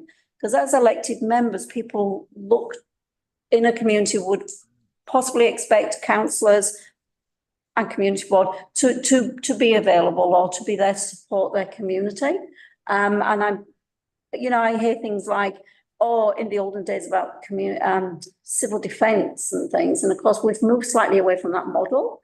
And it worries me when some of the older people in the community, especially, are still commenting on that. Do you have a suggestion to what to do? Well, no, but I just wondered if there's an opportunity for some training through some training for everyone as a group activity. Yeah, through you, Chair, yeah, there has been some WEMO training for council staff recently, and I believe that Nigel is working on this. So it's a bit of a rollout of some. Yeah. He's told me about that one. Yeah. You're talking about staff. Staff, but Yeah, I mean council. believe Elected. though there is just a more of a plan to roll out training in general so that all staff and elected members are trained. Which would be great. So I've only actually had one councillor actually attend anything. Yeah. Would council members be willing to do that? Councillor, bit more involved. Still on mute, don't I? There we go. There you go. Sorry, what is it that you're actually asking for councillors to do? Just be a little bit more involved in when we're in the practice hubs and just have a more understanding of what it is we actually do on ground level. Yeah, I mean, I think well, like we're quite lucky because Angela, like you do report back, and I'm not sure if like you're fantastic. So both Aidan and I tend to find that like when we talk, we have that understanding, and I don't know if they're as blessed, I guess, to have that same reporting channel within their group. So I don't know if like perhaps. So, for example, whoever is working for Featherston, the community, board, if they're reporting back to their councillors the same, Would it be possible, Pip, for you to inquire as to the other council members if they would participate in a half-day training or something like that around resilience? We actually have done that with Nigel last year. Well, we all did something with Nigel. Yeah. Through you, Chair, take that as an action point back to Nigel, because I know that there is a work plan in place for training the organisation, and we could take it as an action point. Yep. To let you know. Yeah. Thank you. Yeah, Cool. yeah, that'd be good because I think we could definitely, especially, and if there was something that really caught your ear, from what was said, where you can see that there's those types of concerns, then it was when I was listening, somebody brought up about the old yellow pages, how you rip the back off the yellow pages and you used to put it where people could see it, which said, we're all safe in this house, basically, and there's a lot of older members of the community who still harp on about, I mean, most of us haven't had a yellow pages for a long time, but it's just when you hear our elected members maybe saying something that feels a little bit dated, we just feel like we need to make sure we're all on board so that we can pass that back out to our community. So I have actually written to Nigel today about the fact that, that I didn't think the councillors, not all the councillors, were up to speed with where we were at with our community centres and emergency centres, knowing how many we've got, knowing which ones are complete, knowing what we do at the hub. So No, that is good, and I think it doesn't hurt anyway to get that refresher. Yeah, perfect. Okay. Oh, there you go. Thank Now. you very much. Finished. Thank you. Right, we now move on. Before we move on, I just need a resolution for the invoice for the Martinborough Star to cover the cost of advertising for the public forum on Payne Farm. Hi. So through you, Chair, before we move on, under the item of Payne Farm, I just have one more. There is an invoice that was received and we just need a resolution so we can process this invoice. So we need a resolution. There was a Martinborough Star ad placed. It was a half-page advert It's a total price of $290. I just need a resolution to approve that and to let me know which budget it will come out of. I'm assuming the operational budget, but let me know. That was less than, Thought it was 220 first 20 plus Jason. plus just, that could be it. I just want people. $290 including GST, so it is The 225. email we had the other day was 220 and I thought it was, 20 plus GST, which is 15%, so that's 30.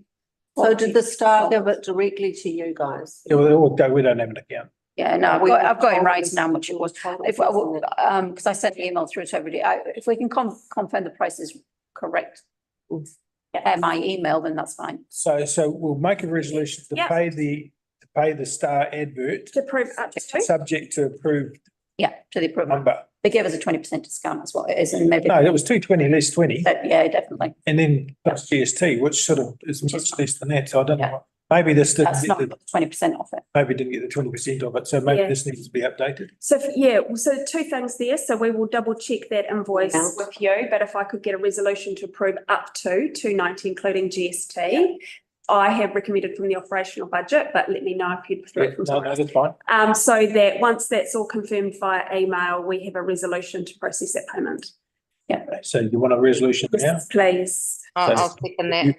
Have you Yeah. written the resolution? Yeah, so the resolution is to approve up to $290, including GST from the operational budget to the Martinborough Star to cover the cost of advertising the public forum on Payne Farm. Mel, you move it? And Pip second? There we go. All done. Oh, yeah, I'll move Everyone, it. everyone in agreement? Yeah, Yes. Thank you. Thanks. Right. So now we're moving on to item 9.1, I believe. And do we have to, yes, can I have a mover to receive the representation report? Thank you, Mel. Do we have a seconder? Yeah. Thank you, Angela. Right, Karen, you've got to be quick. Okay. Okay, so Nikki's going to present this information to us. Just, thank you, Chair, and through you, Chair, very, very quickly, because you are all quite familiar with representation review. This is a paper that has gone to all community boards. Just wanted to, it's an information paper to highlight that we are moving now into an engagement process for the representation review. By the end of July, council will need to have decided on their preferred option for representation for the 2025 and 2028 local elections. After they have decided their preferred option, we will then go out for full consultation using the special consultative procedure, which is a 1-month consultation process that includes hearings and deliberations. And my recommendation for the Martinborough Community Board is to consider and think about now if you wanted to submit to that formal consultation process. We are in the, at the moment, we are looking for just some engagement from our community, some feedback to help us provide some community thoughts and direction to council on the representation review. So also, very keen for you to share our survey, which is on the website, and we have an email address which is haveyoursay@swdc.govt.nz, where people are welcome to email in their thoughts on representation. Representation includes the number of councillors, whether those councillors are elected via your ward. So in the last election, we had 3 councillors elected per ward plus the mayor. So whether you elect councillors through your ward or what they call at large, which is somebody who sits across the whole district. It also looks at the ward boundary lines, and in the last representation review, which was in 2018, that was one of the topics that came up for Tau Wharanikau and Kahutara in regards to they felt that they were more aligned, with Featherston. So boundary lines is something else that we will look at, and also community boards, hence why we are bringing it to you. So one of the things that the representation review looks at is community boards, whether they stay the same, whether they change representation. So we could have a community board for, say, a rural community or a coastal community, or whether we have them, we don't have them. So there's a few discussions there. Okay, my notes say we have to have a review in by the We did, second. yeah, we are just working through and finalising those dates at the moment. The legislative deadline for making the decision on the first option is end of July. So council will need to make a decision on their preferred option by the end of July, and following that, we then go out for full consultation, and then the council will need to review that decision by the end of the year, and then any issues with that, any complaints or any disagreements would go through to the commissioner, and the commissioner makes the final decision. There's kind of a bit of a missing link, which is any information about the cost of all of this, because you can say, oh, look, I think we should have 3 times as many community board people because they're so wonderful. Yes. But, you know, Yeah. what's the cost? Yes, What's and cost comes up a lot. Yeah. Cost is actually not a great thing to consider with the representation, because it's about understanding who our communities are, and especially those communities which we do not hear from. We are particularly interested in those communities because it's about how do you get your voice heard at council. And so those people that are very familiar with our process, with speaking at council, have strong representation. We are very keen to hear from those groups that don't feel they are heard, or that they have somebody representing their values or beliefs at the council table. So just the thought, our next community board meeting is on the 4th of July. That'd be a suitable date to present. Yeah, so So we'll do our look to work put a before. paper, we'll work together to put a paper and just have a bit. But what we are very keen to hear back from is our community on this. This representation review is not necessarily about what everybody wants. It's about understanding who our community is and how they are all represented. So at the moment, they need to be encouraged to do the survey on the website. It's the main way you're going to get. Call us, email us, Okay. pop in and see me, Right. or do the survey. Any way we can engage with our communities would be great. Once we go through our formal consultation, we will look to do some engagement like we did with the enhanced annual plan. So we'll do some drop-in sessions, and we'll go out and we'll talk to people as part of that full consultation. But keen just to get some thoughts at this stage. And you're fronting it, Nikki, at the moment. You're fronting it. Yep. So for the survey online, could Sorry. I quickly do that? Yeah. So we can do it on behalf of a remote community rather than Absolutely. everybody. Absolutely. It is informal, so it's not a formal process, but absolutely. Yeah. But can we just confirm that though, Nikki? Because I know that like we can't, if it's coming from our email address, it might not be accepted. Oh, so the survey that's online at the moment is informal. So it is not part of the special consultative procedure. So So anyone can, so even though can we're jump on that, yeah. Once we go through and do the formal consultation, there are more guidelines around that, and obviously, representation from the community board would need to be decided through a resolution for that, because it's a formal process. And also bearing in mind that, you know, councillors would be making that decision. So if they submitted, there'd be conflict of interest. Can I just say, I was going to say, So one of the things that I just wanted to bring up as well, with regards to this, and it was part of my presentation for council report back, because I think this is the kind of the Martinborough Community Board has been quite engaged with a lot of the things that have been going on with the enhanced annual plan, which has been our other main focus since our last community board meeting. So rather than discuss that, I wanted to talk about the representation review, because of course that was something that I was looking at before it came out that it was in these papers anyway, as one of our papers. But one thing that you may be asked is about the fact that there is a Māori ward. Now, in there, it says about the, you know, but that has already gone through the process of going through council. So that's why it's sitting on there. It had already gone through and been accepted through council, and so that, so that's why it's there. And I think a lot of people will go, well, why is that there? But it's just so that way you feel confident enough to be able to answer that because it's already been passed through council to have a Māori ward, and so that's what we work from. And so the different ones, you can see with our numbers at the moment, it's kind of even, except that the reality is that we have big factions that actually feel that they're Featherston that aren't. And that was the other thing that I was just wondering, Nikki, is you were saying that when we get end of July, make the decision. Is that enough time to actually look at the wards, like how they're broken up?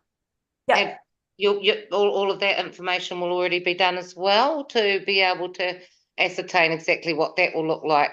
I mean, hey, who knows? People might just come back going, we want everyone at large. Yeah.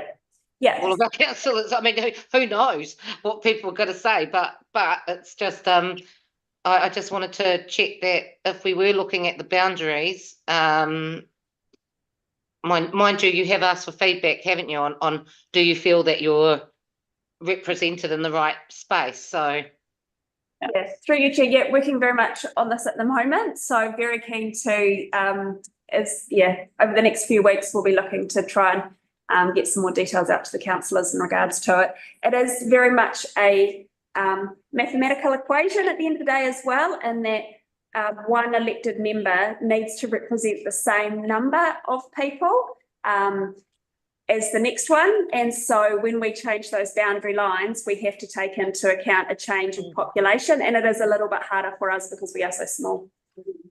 Yeah. So I just wanted to raise, I've spoken to a few people about saying to do the survey, and she said, it's okay, I did it, I've already done it. She said, they sent me in the mail. Oh, yes. Perception survey, representation survey, both at the same time, it's very confusing. So yeah, she thought she'd done it. Through you, Chair. Yeah. The perception survey is related to our overall what's happening at the moment because it falls in line with our KPIs in the annual report. Any feedback that we get from the enhanced annual plan, the perception survey will be collected as part of feedback to council. Yeah. Cool. Yep. Okay. Sorry, Nikki, sorry, through you, Storm. Nikki, I heard you say that that we could all make use the informal the link at the moment, if we were to go through and do the representation review online, the questionnaire, that anything we say can be used as a conflict of interest. What was that about? No, apology. It's related to those that make the decision, Mel. So through you, so those people that make the final decision in regards to the options for representation, if they have submitted, they have a conflict of interest. So yeah. Sorry, that's in, because you said this was the informal one and then the formal one's coming up, but this informal one is also a conflict of interest if council is completed? Yeah. No, you're welcome to submit to the informal consultation. You're welcome to send me an email with your thoughts on this. So we're just collecting all feedback at this stage. Because it's informal, it's not taking the same rules. So it's not going to be physically put towards, they're going to collect the information, but they may not do what they're going to do with a formal survey. Yeah. And so anybody So- submitting a formal survey and they've submitted to that would be in conflict. But if you're just submitting it to an informal survey, you're not going to be in conflict. Is that right? We don't make the Is that decision. right? Yeah. We don't make it. Trust me. Engagement. The survey that's online, because it's informal, we won't be posting those anywhere. We don't have hearings or deliberations. They won't be online. It's just a collection of information so that we can provide our councillors with a little bit of input from our community while they think about this decision. I did it. I wanted to know what was in it so that I could tell people the questions and how quick it was to do it. Yeah. Because someone had It's a good idea. I did it just so I knew what was in there. To get a feel. It just gave me a good idea of what's going on. So that's why I checked. Is it okay for me to do? So I'd like to call it, Yeah, we've done that. Yeah, look, we've done. So we have another presentation from Nikki. We need to get somebody to accept local government community board conference. Yeah. Angela? Yeah. Seconded by? Karen, thank you. All right, so Nikki, So this is really, would you like to know if we've actually done some discussion on this earlier? yeah, please, Okay. take it away. We have done some discussion on this for the local council meeting, conference. We're looking at nominating Angela, because she's got nothing else to do.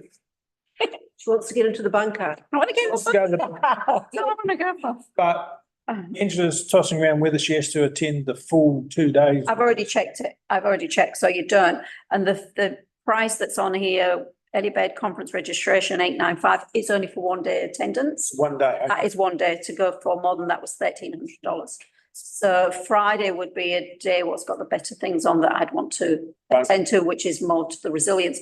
To visit the bunker is actually on the Wednesday, and that's a separate trip out. So Left to go. if I will contact them and check, but if I can go for the 1 day on the Friday, but go on the Wednesday just to go to the bunker for 2 hours. I don't see that being a problem, does it? And if they, and so, I obviously, and I wouldn't go to the dinner, Save you, and I don't need miscellaneous expenses. You don't need whatever. hair and makeup for the dinner. make a resolution. No, the- So just aside, I think unless we have some commentary to the contrary, I think we agree that we'd like to nominate Angela to pursue the 1 day event. Yeah. Plus seek application to do the. yeah, because that's the free event is the when. It's a free event anyway. So I'd like to suggest that our resolution is that we recommend Angela to undertake a 1 day Friday attendance. Yep. Plus an attendance to the Wednesday free activity. Yeah. May I just say though, and I haven't gone to a community board one, and I'm certainly not putting my hand up this time because of but what I do believe is that although you may read through and think that that there's nothing that really catches your eye, those 2 days are absolutely invaluable with the amount of just phenomenal information on hearing what's going on around other like provincial areas, and that also run through having community boards. Some of the ideas out there that will you just have no idea about what's kind of going on around there, and the some of the information that you get back. Like I remember when I think it was the last one was Mel and Aidan, that when they went down to Gore, and like it was a real touch point about what was going on in the streets here, and and touch point, maybe sore point, but you know what I mean, and but what they've done in Gore, with that, went around taking photos of that kind of stuff, and then there were other places that suddenly you kind of went, oh, now that I've met them, let's just have a look at what they did, because apparently they had the buy-in of all of their community. What did they do to you? I just like, I feel like you'd almost miss out, be missing out if you didn't. Yeah. Aidan had said similar. He said it's about the networking as much as the guest speakers. Yeah. I was just conscious of the expense as well, though. It just seems like a lot of money. Look, we just got a question on the expense side and our budget side. Yeah. So we're going to make a submission, I think, that we'd like Angela to attend once we've connected the budgets correctly. Yeah. So do I have a mover for that? Yep. Yes, thank you. Second, you understand? Yeah. Okay. I really would like Angela to have the opportunity to attend a full conference, because it's not just, I mean, all those people would be missing out on you, Angela, as well. So it's not just no, but I mean, what we do in our space is quite different to what a lot of other people do, and you just it's amazing. It's so cool to go and see, because there are also other little communities that are just like us, or are made up of groups like Tora and Nawi and things like that. It just you come back with a fire in your belly, and I think you've I mean, while you've already got that fire, you might light it in someone else as well, as much as get it back. So yeah, I think they'd be lucky to have you there. Okay. So look, So in next year's budget anyway, will it, if it's July? It is, and it's actually budgeted in there, and And you don't need to, Right. panic about that cost, because that is a cost thing that is already budgeted in and has always been a part of the budget for the community board. I mean, already if there's only going to be one instead of two going, then that's where the saving is. Yeah. There you Yeah, go. and look, the other thing we can do further down is if we wish somebody else to attend on the Thursday and Angela to attend the Wednesday, Friday, You can't do that. I've already checked. can't do that. You can, if you're going to split it, you can't split it. You'd have to book for 2 separate days.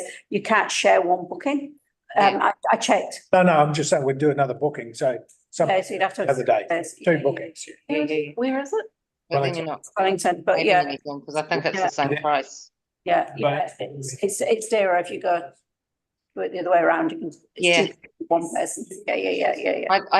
I think honestly, you'd be best to do the full conference. You see, as people I don't say, realise I I'm just think actually it's quite invaluable. shy. That's why I don't want to. Shy? Quite shy. Yeah. Nikki's gonna do some work on the Yeah, cool. side of it to make sure that we're okay. Yeah. So we've approved what Angela's gonna do, but we've got a question on the subject of finance and we'll get that reported back to them. But Okay. would you be willing to think about doing all of it? Yeah. Because we've got the budget there of 1,603.60 for the full That's- conference. It's only one day. Oh, This is on here. It was, it was only one day, 895. I can't remember what it was. And then I thought, oh, well, I'll just choose one day. But I can have accommodation in town with a friend if I want to go for the 2 days. So, yeah. And then I might get to stay in the bunker. I'm back. She might come back. you would. We've just approved that, but we're just having a question mark. Nikki's gonna confirm with finance that we've got the right numbers. If we have, Yeah. then we'll sort of back to Angela to see if she wants to do the 2 days. Yeah. It'll be 3 days. She might get lost. Mhm. Never know. Yeah. Okay, are we happy with that? Yeah. Can we get a seconder to that? Yeah. Okay, all right. Yeah, it's 13.95 is the 2 days price. Okay, so 1603. moving on. We want to cover the income and expenditure reports. Is that what we've got to do next? Okay. So can I have somebody to nominate, forward the income and expenditure reports? Yep. Thank you. Through you, Chair, I was just wondering, because the Payne Farm isn't on there, with regards to what's available, and yet I know that we were looking at using funds from Payne Farm, but we don't actually have what's available there, for the Cricket. cricket, wasn't it? Yeah, I think we agreed that we'd given the balance from the 50,000 that we allocate, Can we remember how much that was, what the balance was left? We had 87, but we've put 8,000 down. 8,000, okay. Between 8 and 9. So we said 8. I think the balance was 87. Okay, so we've used 8 for that. Yep. Okay, cool. Yep, that makes sense there. Perfect. Okay, so can I have, so somebody nominate the, Yeah. have done? Whatever. on the- Way around. Okay, so having a look at it, do we have any questions about the Sorry, expenditure? through you, Storm. I hate to interrupt. I just really, I need to exit the meeting for about 30 seconds and then I'll be right back. But Okay, yeah. we'll time you. You're going now. Okay, Starting now. So- It's gone. Nikki's provided an answer to me, which I had off, which was about the grants committee, the community fund committee we've got. So do you understand how much we haven't got to that yet. So on page 19. Yeah. So there was a question about, this question was about members' salaries, why it sits at such a high amount, why it says 35,000 Yeah. 4 of us. Is it? Why, it seems more than what we get paid. So through you, Chair, Greytown Community Board had the same question. So it's, There's somebody It's pocketing in it. It is for community board membership, but we are just getting a bit of a line by line drill down on that because Makes sense. Yeah. But it just, we just thought someone around here was getting paid a lot more than we were. The other question was, which I did raise with Robin, was under refreshments for the resilience meetings and workshops. It says spent to date was $200. I've not drawn anything down from that, so I'm not sure where that's gone. so through you, Chair, that may be have we benchmarked, have we ring fence some money for that. Which we did, it says Yeah. 300. So finance often pick up on our resolutions and ring fence any money that we've ring fence, so that we know that that might come out at another stage. So are we? It says committed funds 300 and it says spent to date 200. And I've not claimed anything against it. So that's. So what one is this? Which one is that, Angela? Halfway down your page under committed funds, and it says the resolution date, it says 13th of February, 15th of February. Refreshments for the resilient meetings, we committed to $300 Oh, and it's spent. and it 200. says spent to date 200, but I'm not aware of anybody taking any funds from that. Action point? Yep. So if you could just, yeah, Question, can no, just dive into the mileage reimbursements? no, I got that wrong. It's not been spent. That's how much we've got. That's the budget. Hand Oh, drawn. it's not spent. It's not spent. Yeah, no, I didn't have my glasses. Okay, fair enough. No, disregard that question. Ignore me.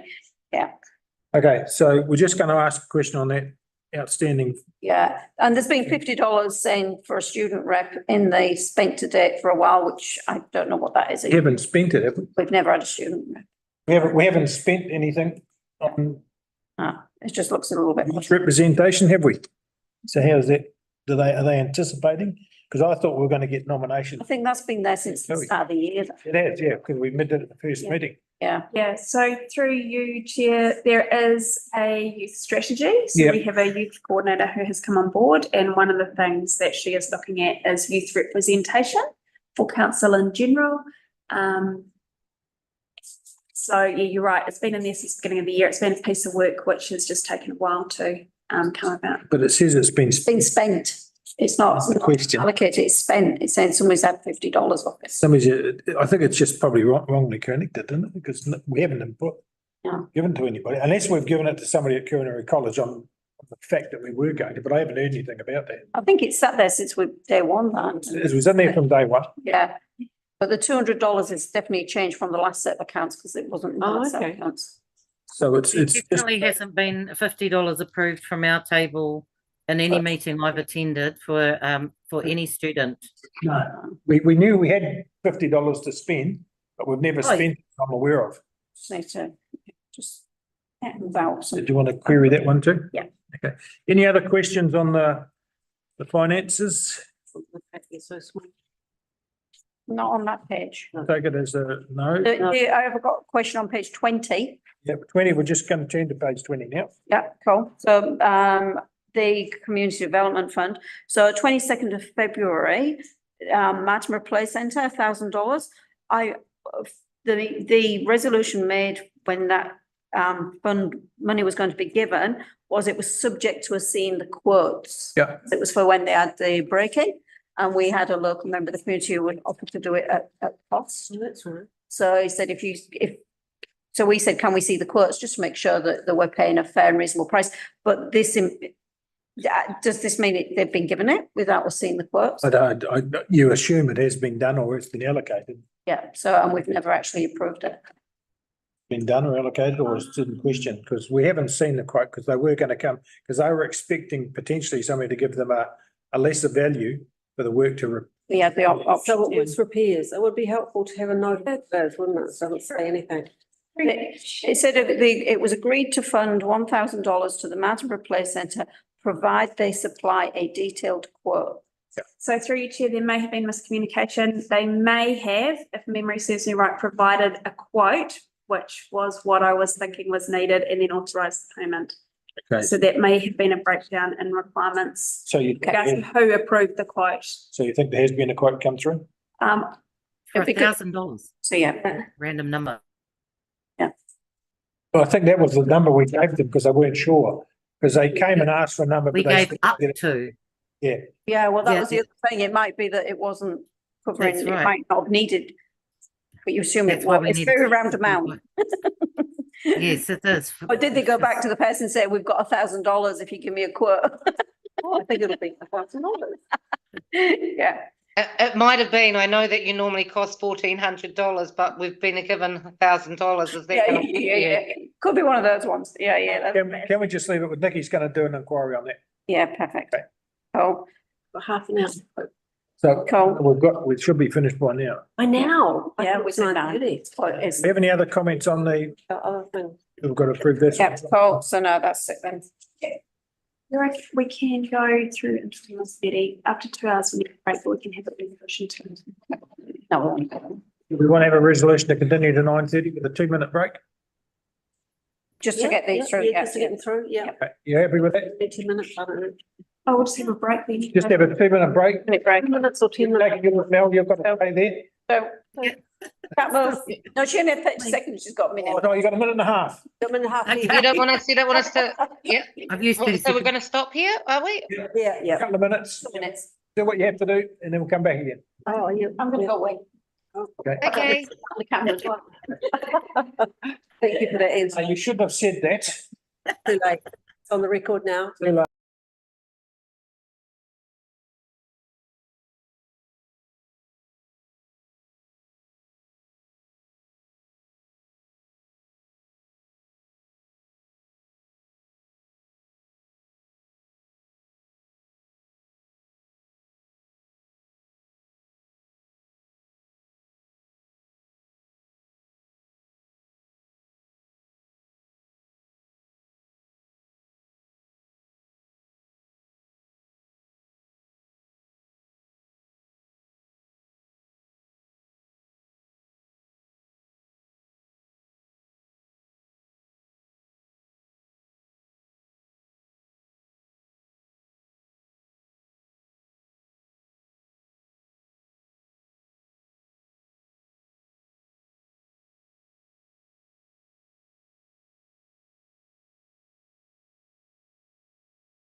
Right, Nikki. Okay, we'll go straight in. Hello, we got him. All sorts, Mel's coming up. Are you there, Mel? Yes, thank you. Yep. Okey doke. So we've finished with the community board funding paper, and we're just going to do the financial assistance report. So I think I need to ask this question again. Can I have somebody to move that we accept the financial assistance report? Yep. And seconded. Thank you. Whatever. Okay. So we just need to go through the applications, and we have them all. So the okay. I think I've got that somewhere in that report. Is it here? Okay, so summarising everything. No, that's going to be item 3. I thought it was item. Yeah, but if we're saying how much is left in the fund. Oh, yeah, you're right. Sorry. Yeah, totally. Okay, Hidden tree. we don't have. Oh, yes, I guess we do now, do we? Don't we? Decide whether it's grant fund or community development fund. Yes, please. Okay. So I think from the grant fund, we only have about $2,000 left, don't we? The, that cricket pitch one, that was from, that was from Payne Farm. So that could come off that total Yeah, when we're looking at how much money we've got. is that right? We could probably do the cricket one first because we've already approved that over email. 8,000? That was out of Yeah. Payne Farm. That was Payne Farm. I think so. You happy with that? That the 8,000 comes out for the cricket club from Payne Farm? Yep. So we can Storm, I think we all agreed to that. Yeah, I think Yeah, we that- we did that by email. it's on the list Via here. email. I don't think it should be, but we have agreed to it, but we're not taking it out of today's consideration. It's already been done. Do we have a resolution for it? Do we have a resolution? This resolution was, it was agreed, it's subject to seeing the letters from Martinborough Football Club and Martinborough Rugby Club to say it was And okay. that's been cited. Yes, well, I think we've done all the approvals now. We- I don't think we have to, we don't have to make a resolution to it. It's been done. Yeah. So the next one is the, Payne Farm. what? Sorry, so that one is to come out of Payne Farm. Yeah. And Yep. Yep, and it's been approved. Yep, so we've signed that one off. our last meeting. Okay. So the next one I think we do is the Museum Trust. Oh, We have 2,000 so the Museum Trust has already had 2,000 out of our funds for this year. and they've applied again. Again, Yeah, and so with the museum, with Martinborough Museum, there were the only people who didn't reapply for the recent grant funding from the council because Cobblestones and Featherstone both got funded this time through the council fund. But the Martinborough Museum didn't reapply, so I'm not sure if, Why? no, but I just, probably because we're turned down first time. But they, so they came to us for 2,000 and they're also actually asking for it to be multi-year funding, which I don't really think we should be. Can't do multi-year. So I think it's whether they need this for this financial year or it's for the next financial year. Does that mean we don't take it in consideration this time? I would say that since they haven't had an opportunity to come and speak to us and we haven't got the answers to those questions, we could postpone it. Is everybody happy with that? Do we want to reach out to the museum people and ask them? Because Max was supposed to turn up, but he. so Yeah, they've filled in another form for it all, everything, have they? they've- Yes, yes, please. I think, Nikki, are you able to give any clarification with the ones that went back to council? Had they also gotten funding already from their community boards? For the, was it the last round of community and youth? Yeah, it was the last community and youth. I've got it somewhere. I've got the print out of that. And Yeah. cobblestones who had been told to go to Greytown Yeah. Community Board and And so was, Yeah, so Cobblestones have received funding from community and youth and Greater Community Board. they put both. Yep, so they yeah, went to both. so but for the same financial year. In the same financial year. This financial Yeah. year. So I think because my understanding and Max was wasn't happy at all with regards to this was when the Martinborough Museum went to the previous meeting, they were told that they had to from then on apply to the Martinborough Community Board, and I believe that is why this has probably come back through to the Martinborough Community Board and they didn't put it through.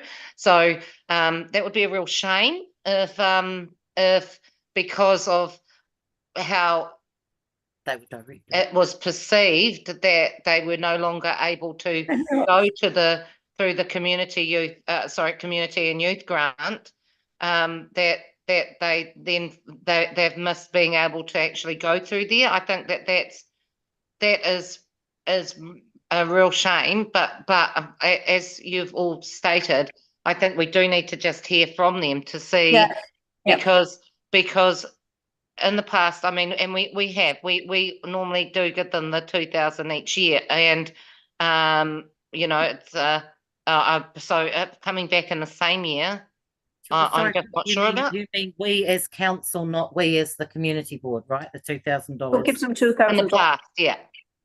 In the past, prior to them being declined it that previous time, but that's why I'm thinking possibly that's why it's ended up back at this table instead of going through the community and youth grants and being given, because was something sent out to them to let them know that they could apply? No, not that unless council sends something else. No, that's what I'm sorry. I should have said asked Nikki that. Sorry, Storm. Yeah, through you, Chair, there was a notification. I cannot tell you who it went to, but we did notify a number of organisations. So look, what I'm hearing at the moment might be that we need to go back to the museum trusts and ask them for a clarification of what they're applying for. It would be also really good to know if Cobblestones and the Featherston Museum were sent it, and whether Martinborough Museum was sent it, because it's whether they received. But we just don't know, information. because so that's why we need that clarification. Ask Nikki to clarify whether they were invited. Yeah, to submit. But at the moment, we won't proceed with this any further today. Just for now, because it may be that it will fit in for, we'll be able to do it. We could do it in July. Yeah, the intention is we probably would, but let's check on what's happened in the questions. Okay.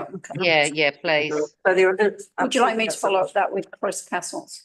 You can follow up with Chris if you like. With Chris, because I know Chris. Just ask what, and just explain what's happening. What happening, and just saying we just needed a bit more information. Not Yeah. trying to, not give them I'll the- check. The second one we have on the list, are we happy to move fast on that one? Yeah. We haven't, second one is the maths, and they've explained why Yes. they've applied again, so I think, are we happy to give that? And I Yes, commend them on their figures, which are Okay. legible even to blind people. Very well done. yes. Yeah. Pretty hard for a mathematician, but we're happy to support that. Absolutely. Absolutely. Can we have a vote? Yes, all in favour? Aye, okay. Right. Fix that one off. We then go to the marae. I don't think we have any questions about that. Everybody happy? Yeah, no. Yeah. Great.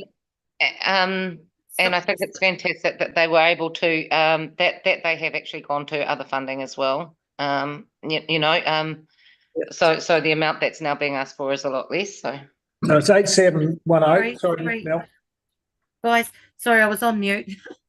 But in Saw you the waving. Matarapa one, it's $300 to come from out of the community development, which, Just out of the grant funding.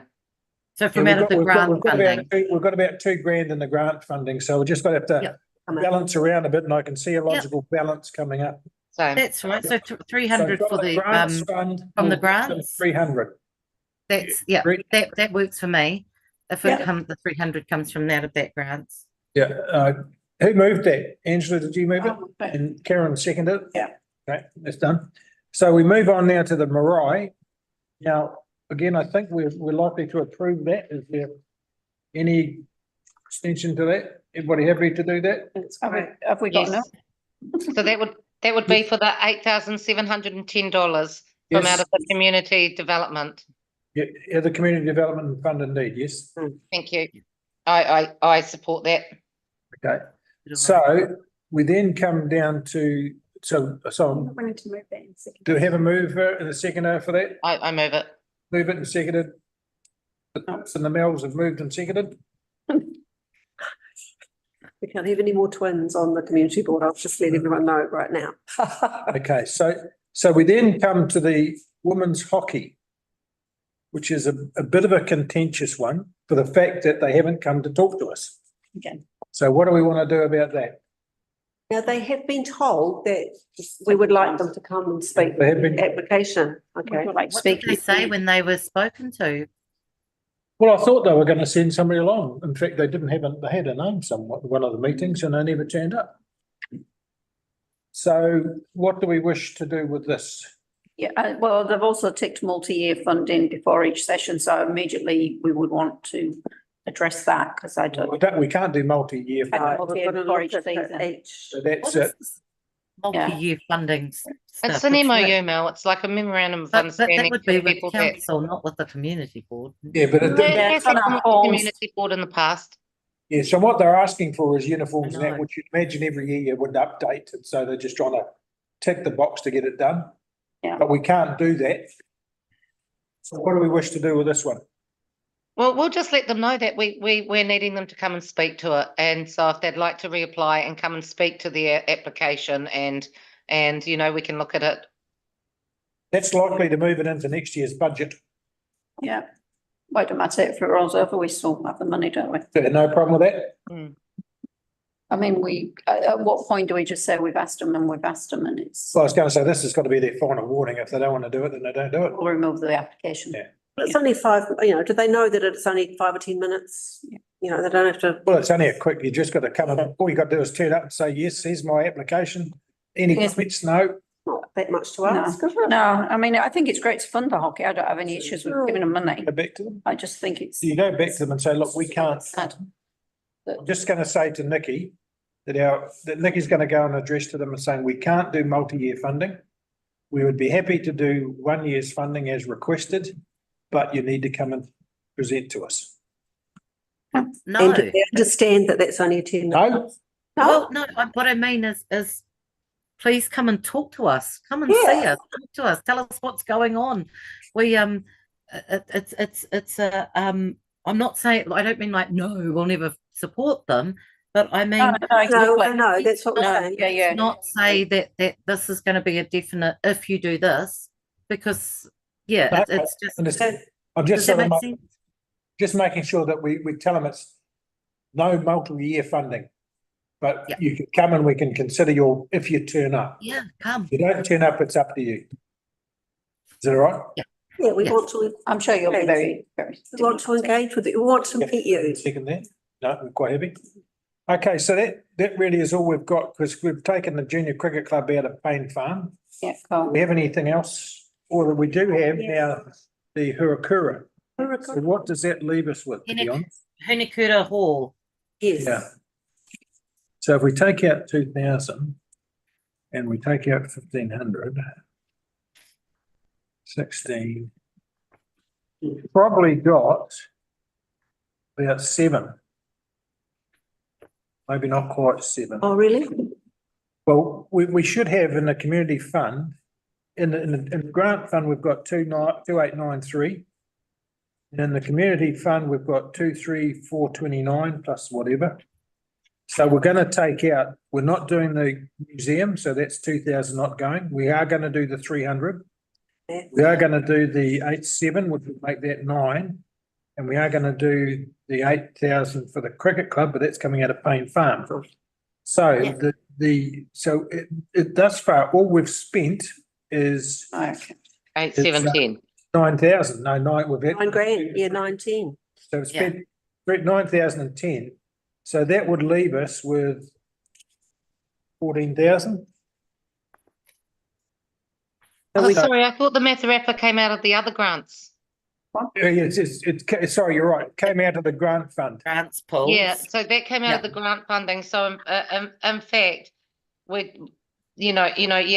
roughly at about 14, well, 15, sorry, my maths is We've got correct as well. 14, So got about 16 left with both of them. Listen, Look, I think if I just could say something through you, Storm, we know that Henekura is a vulnerable community. We Yeah, know Yep. that they are taking every initiative to create their hub or their, that for their community when they are completely isolated, to make it something that can be used for a long time, Yes. and to provide some longevity. And a roof is not something you need all the time. And when I look at how resilient they are, how amazing they are, how much they've lost through being inaccessible, I think that for myself, I would be happy to give them the full $10,000. I would be too. Thank you. Yeah, I agree. Yeah, I agree. I agree. Yeah. It would sort of just about take. Me presented. Which means you've got. They did, yeah. Yeah, told us what they were Oh, doing. fantastic. Haven't touched the hockey.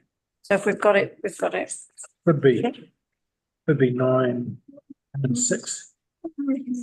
You've got 23 there. Given whatever change we've got. 3 pins and 6 pence. Just what we got. I thought I've got some. that's what we've run. 8710. Shillings and sixpence. That's really good. Shillings and sixpence. So it still hasn't addressed this. You'll get into a new financial year. And then So look, just summarise quickly, ladies. the uniforms by now. The grant fund will take care of the maths and potentially the museum should we go to that. The Marae will get the 8.7, which will leave us around about 14.7 in the community development fund.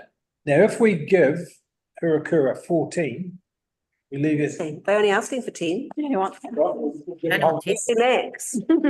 Give them the whole 10. But they weren't even expecting the whole lot, were they? No, They so we just, just want everything. No, they literally just say 10,000, but we would be grateful for anything. So Yeah, good. So they're not asking anymore. So if we say give them the 10 grand, we still have 4 grand left in our community. Sounds good. great. Does that sound happy? So just summarising again, the museum trust, we need to ask some questions. Yep. And the Maths Society will get the 300. Those two numbers together will make 2.3, which would just about eat up the grant fund, which has got 2.893 in it.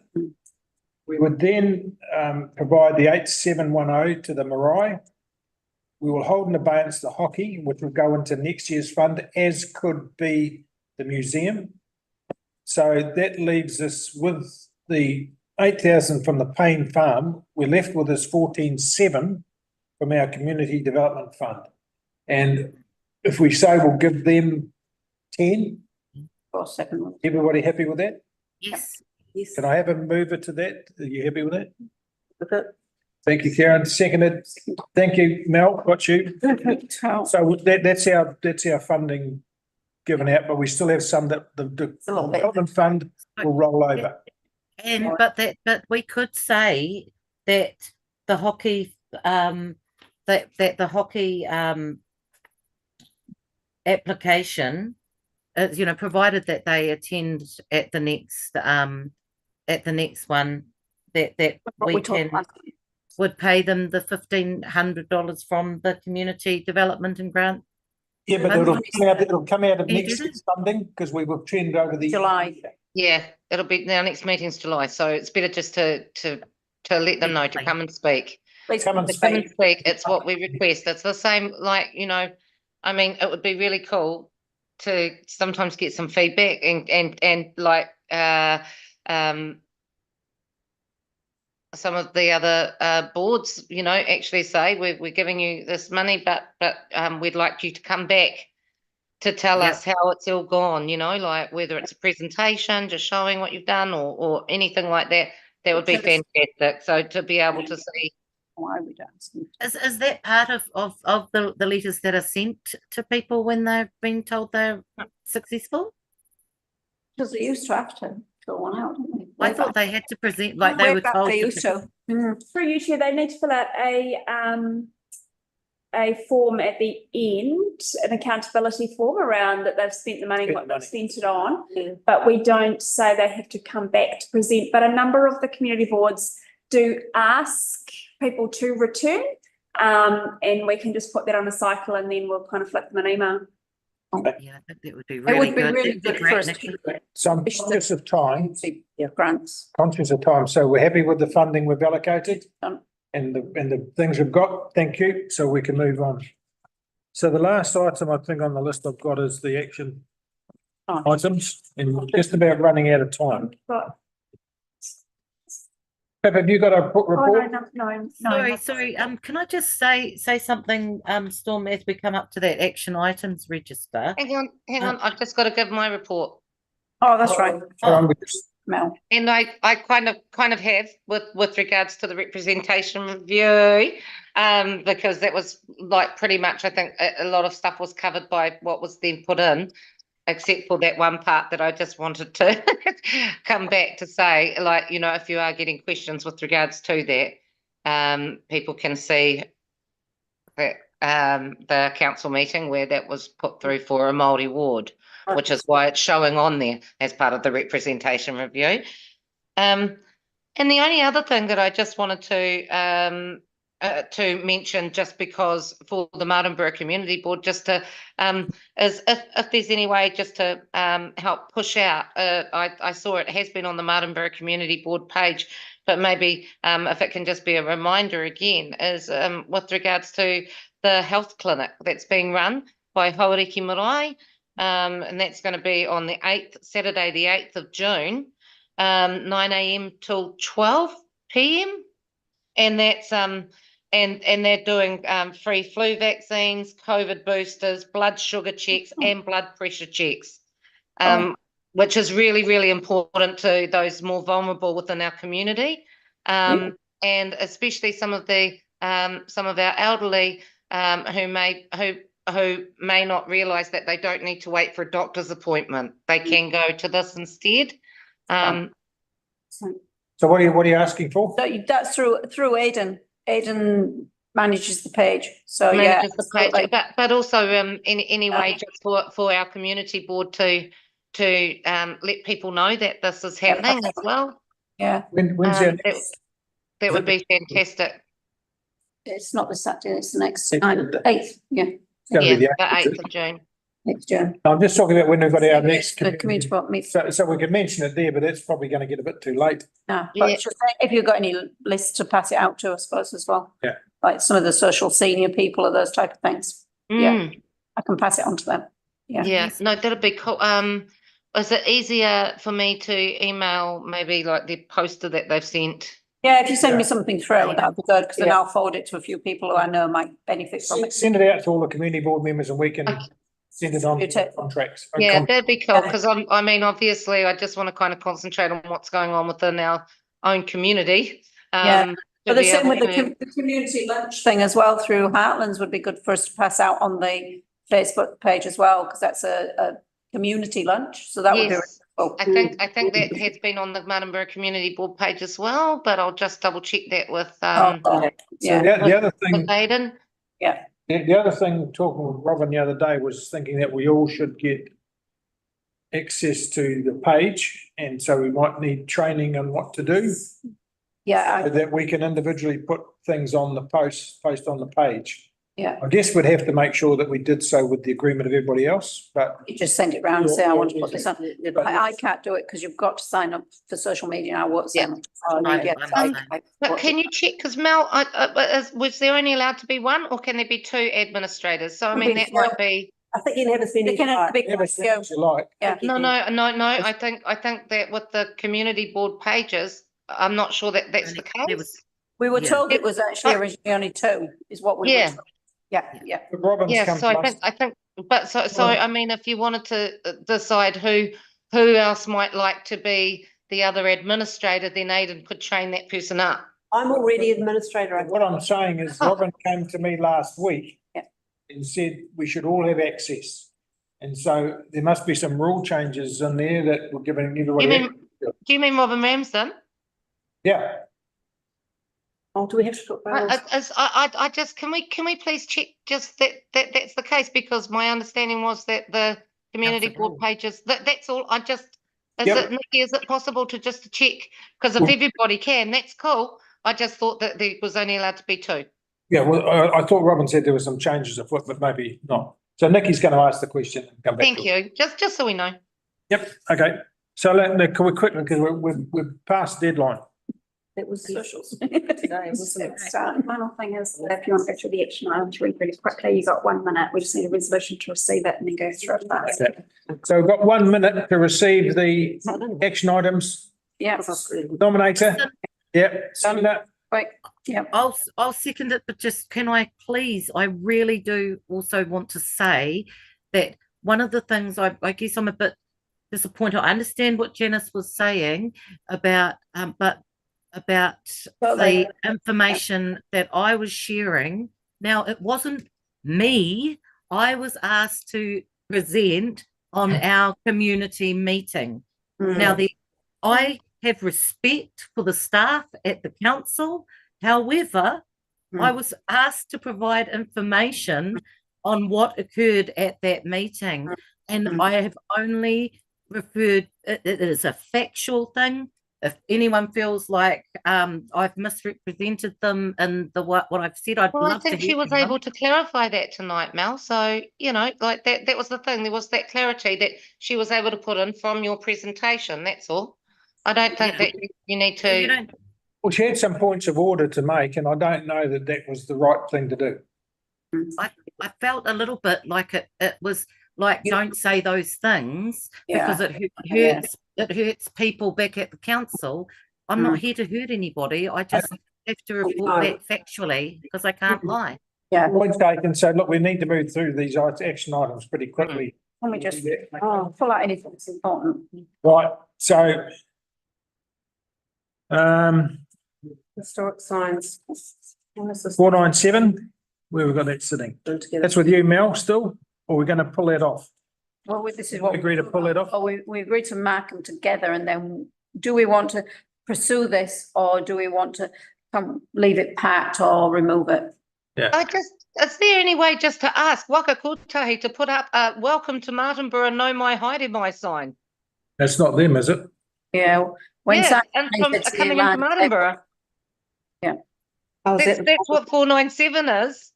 But The reason that it says about working with mana whenua was because, you know, did we want to put like something there about Waihinga or Parikaka or Spoken with Mark about it. but we don't. I actually think that the whole point, the reason that it was on there was because we just wanted a welcome to Martinborough sign. I'm just saying, I've spoken to Mark Owen from NZTA, they will not do it.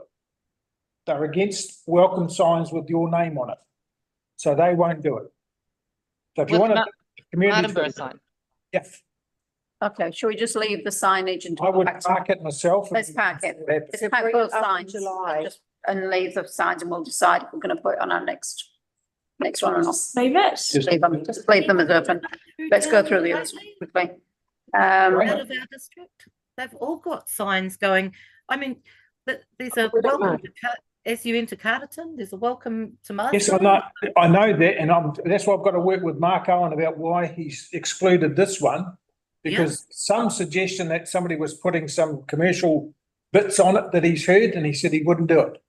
So I've got to go back to him and say, we want the Martinborough sign posted somewhere.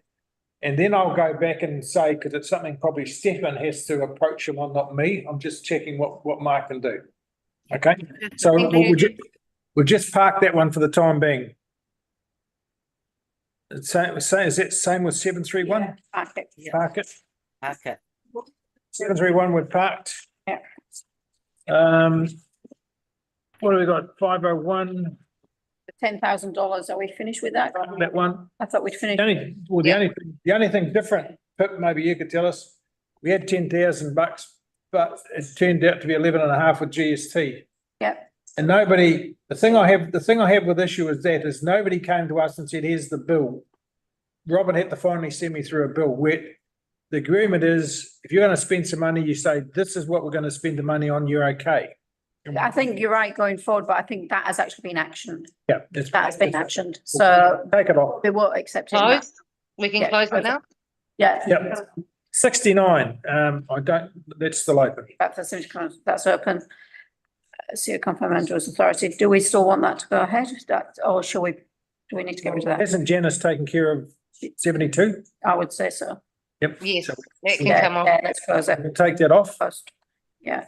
Nikki, Investigate uncommitted commitments. There was that $750 in there that we needed to get rid of. That was for the junior rugby club that hadn't been allocated, spent. Yeah. so we'll just leave that with Nikki. That was So being followed up to that $750 to find out what was going to go on with it. you're done all day. Sorry. Or somebody is. Members request the CEO to inform them what the current lease is for the farmland. Yeah, that's going to be taken care of with what things doing with the agreement. So I think, do we close it in that case? Because No, because I still think we'll be left because she's still got a report. Yeah. She did agree to come back to us at the next meeting with the report. Yeah. So that's, I think that's still open. you see with what Mel was saying about that action being put back on, I can understand why you don't want it on two pieces of paper, but I don't think there's anything wrong with a reference to an action on another set of papers that we're also waiting for. Because will we But get, just keep it on. So that's 78. No, We 78. can just clearly state that we're waiting for it to be actioned at Still waiting for CEO report. So there's, like that, yeah. That one's got action. Janice gave us tonight a commitment to do that. different items, and we want answers to all of them? Triple one, Oh, what are we up to? What are we up to? triple one. One. Would like to know how we, Just leave that open because that's part of the, yeah. Yep, I fully agree. So, the community board flags, we are going to bring it to the next meeting, so you can leave it if you want. Open. Still open. Yeah. Staff to send the management community board, send waste board. Did we ever get that? Or, Best staff in Martinborough Community Board the same way. Yes, we haven't received anything. Can you remind Stefan, he agreed at a meeting to I was going to send us, updates. we haven't. We haven't seen any. Now, maybe there hasn't been any, which may explain it, No, we should, yeah, it was pretty, but we should just give, we just. Check. a reminder. Yeah, okay. And the final, oh, Nikki again. Nikki, why did? Oh, the inviting People lady. send? Look, we've made actions on the hockey. If they don't come in, they Yeah. don't get. No, action there. Yeah. Oh, okay. Yeah, so That there it is. closes everything. Hurrah. Members requested the tree maintenance plan for Martinborough Township, page 32. Okay, then. Oh, what? Tree maintenance. Maintenance plan. Ah, Oh, so Such a, through you, that may be related to work that's about to happen with some reserve plans taking the start, they'll start with the new financial year coming through, so that may the next year. oh, Sorry, is that around the square? What's that? Tree maintenance Tree maintenance. generally in the town, there should be a tree maintenance plan. not just the square, generally. It's trees and so forth, and we haven't Yeah. seen. We're looking for it because we Ask like it. can I just really quickly just add something to this? So Wharekaka residents, had a few come to me quite upset because they had asked for the trees to be chopped because some of those branches were falling, and they were really worried after the recent storms that because some of them could, it could take out their houses and their flats, and they and when the council went there, they cleaned up the lower area and didn't chop any of the trees. So I just wanted to clarify.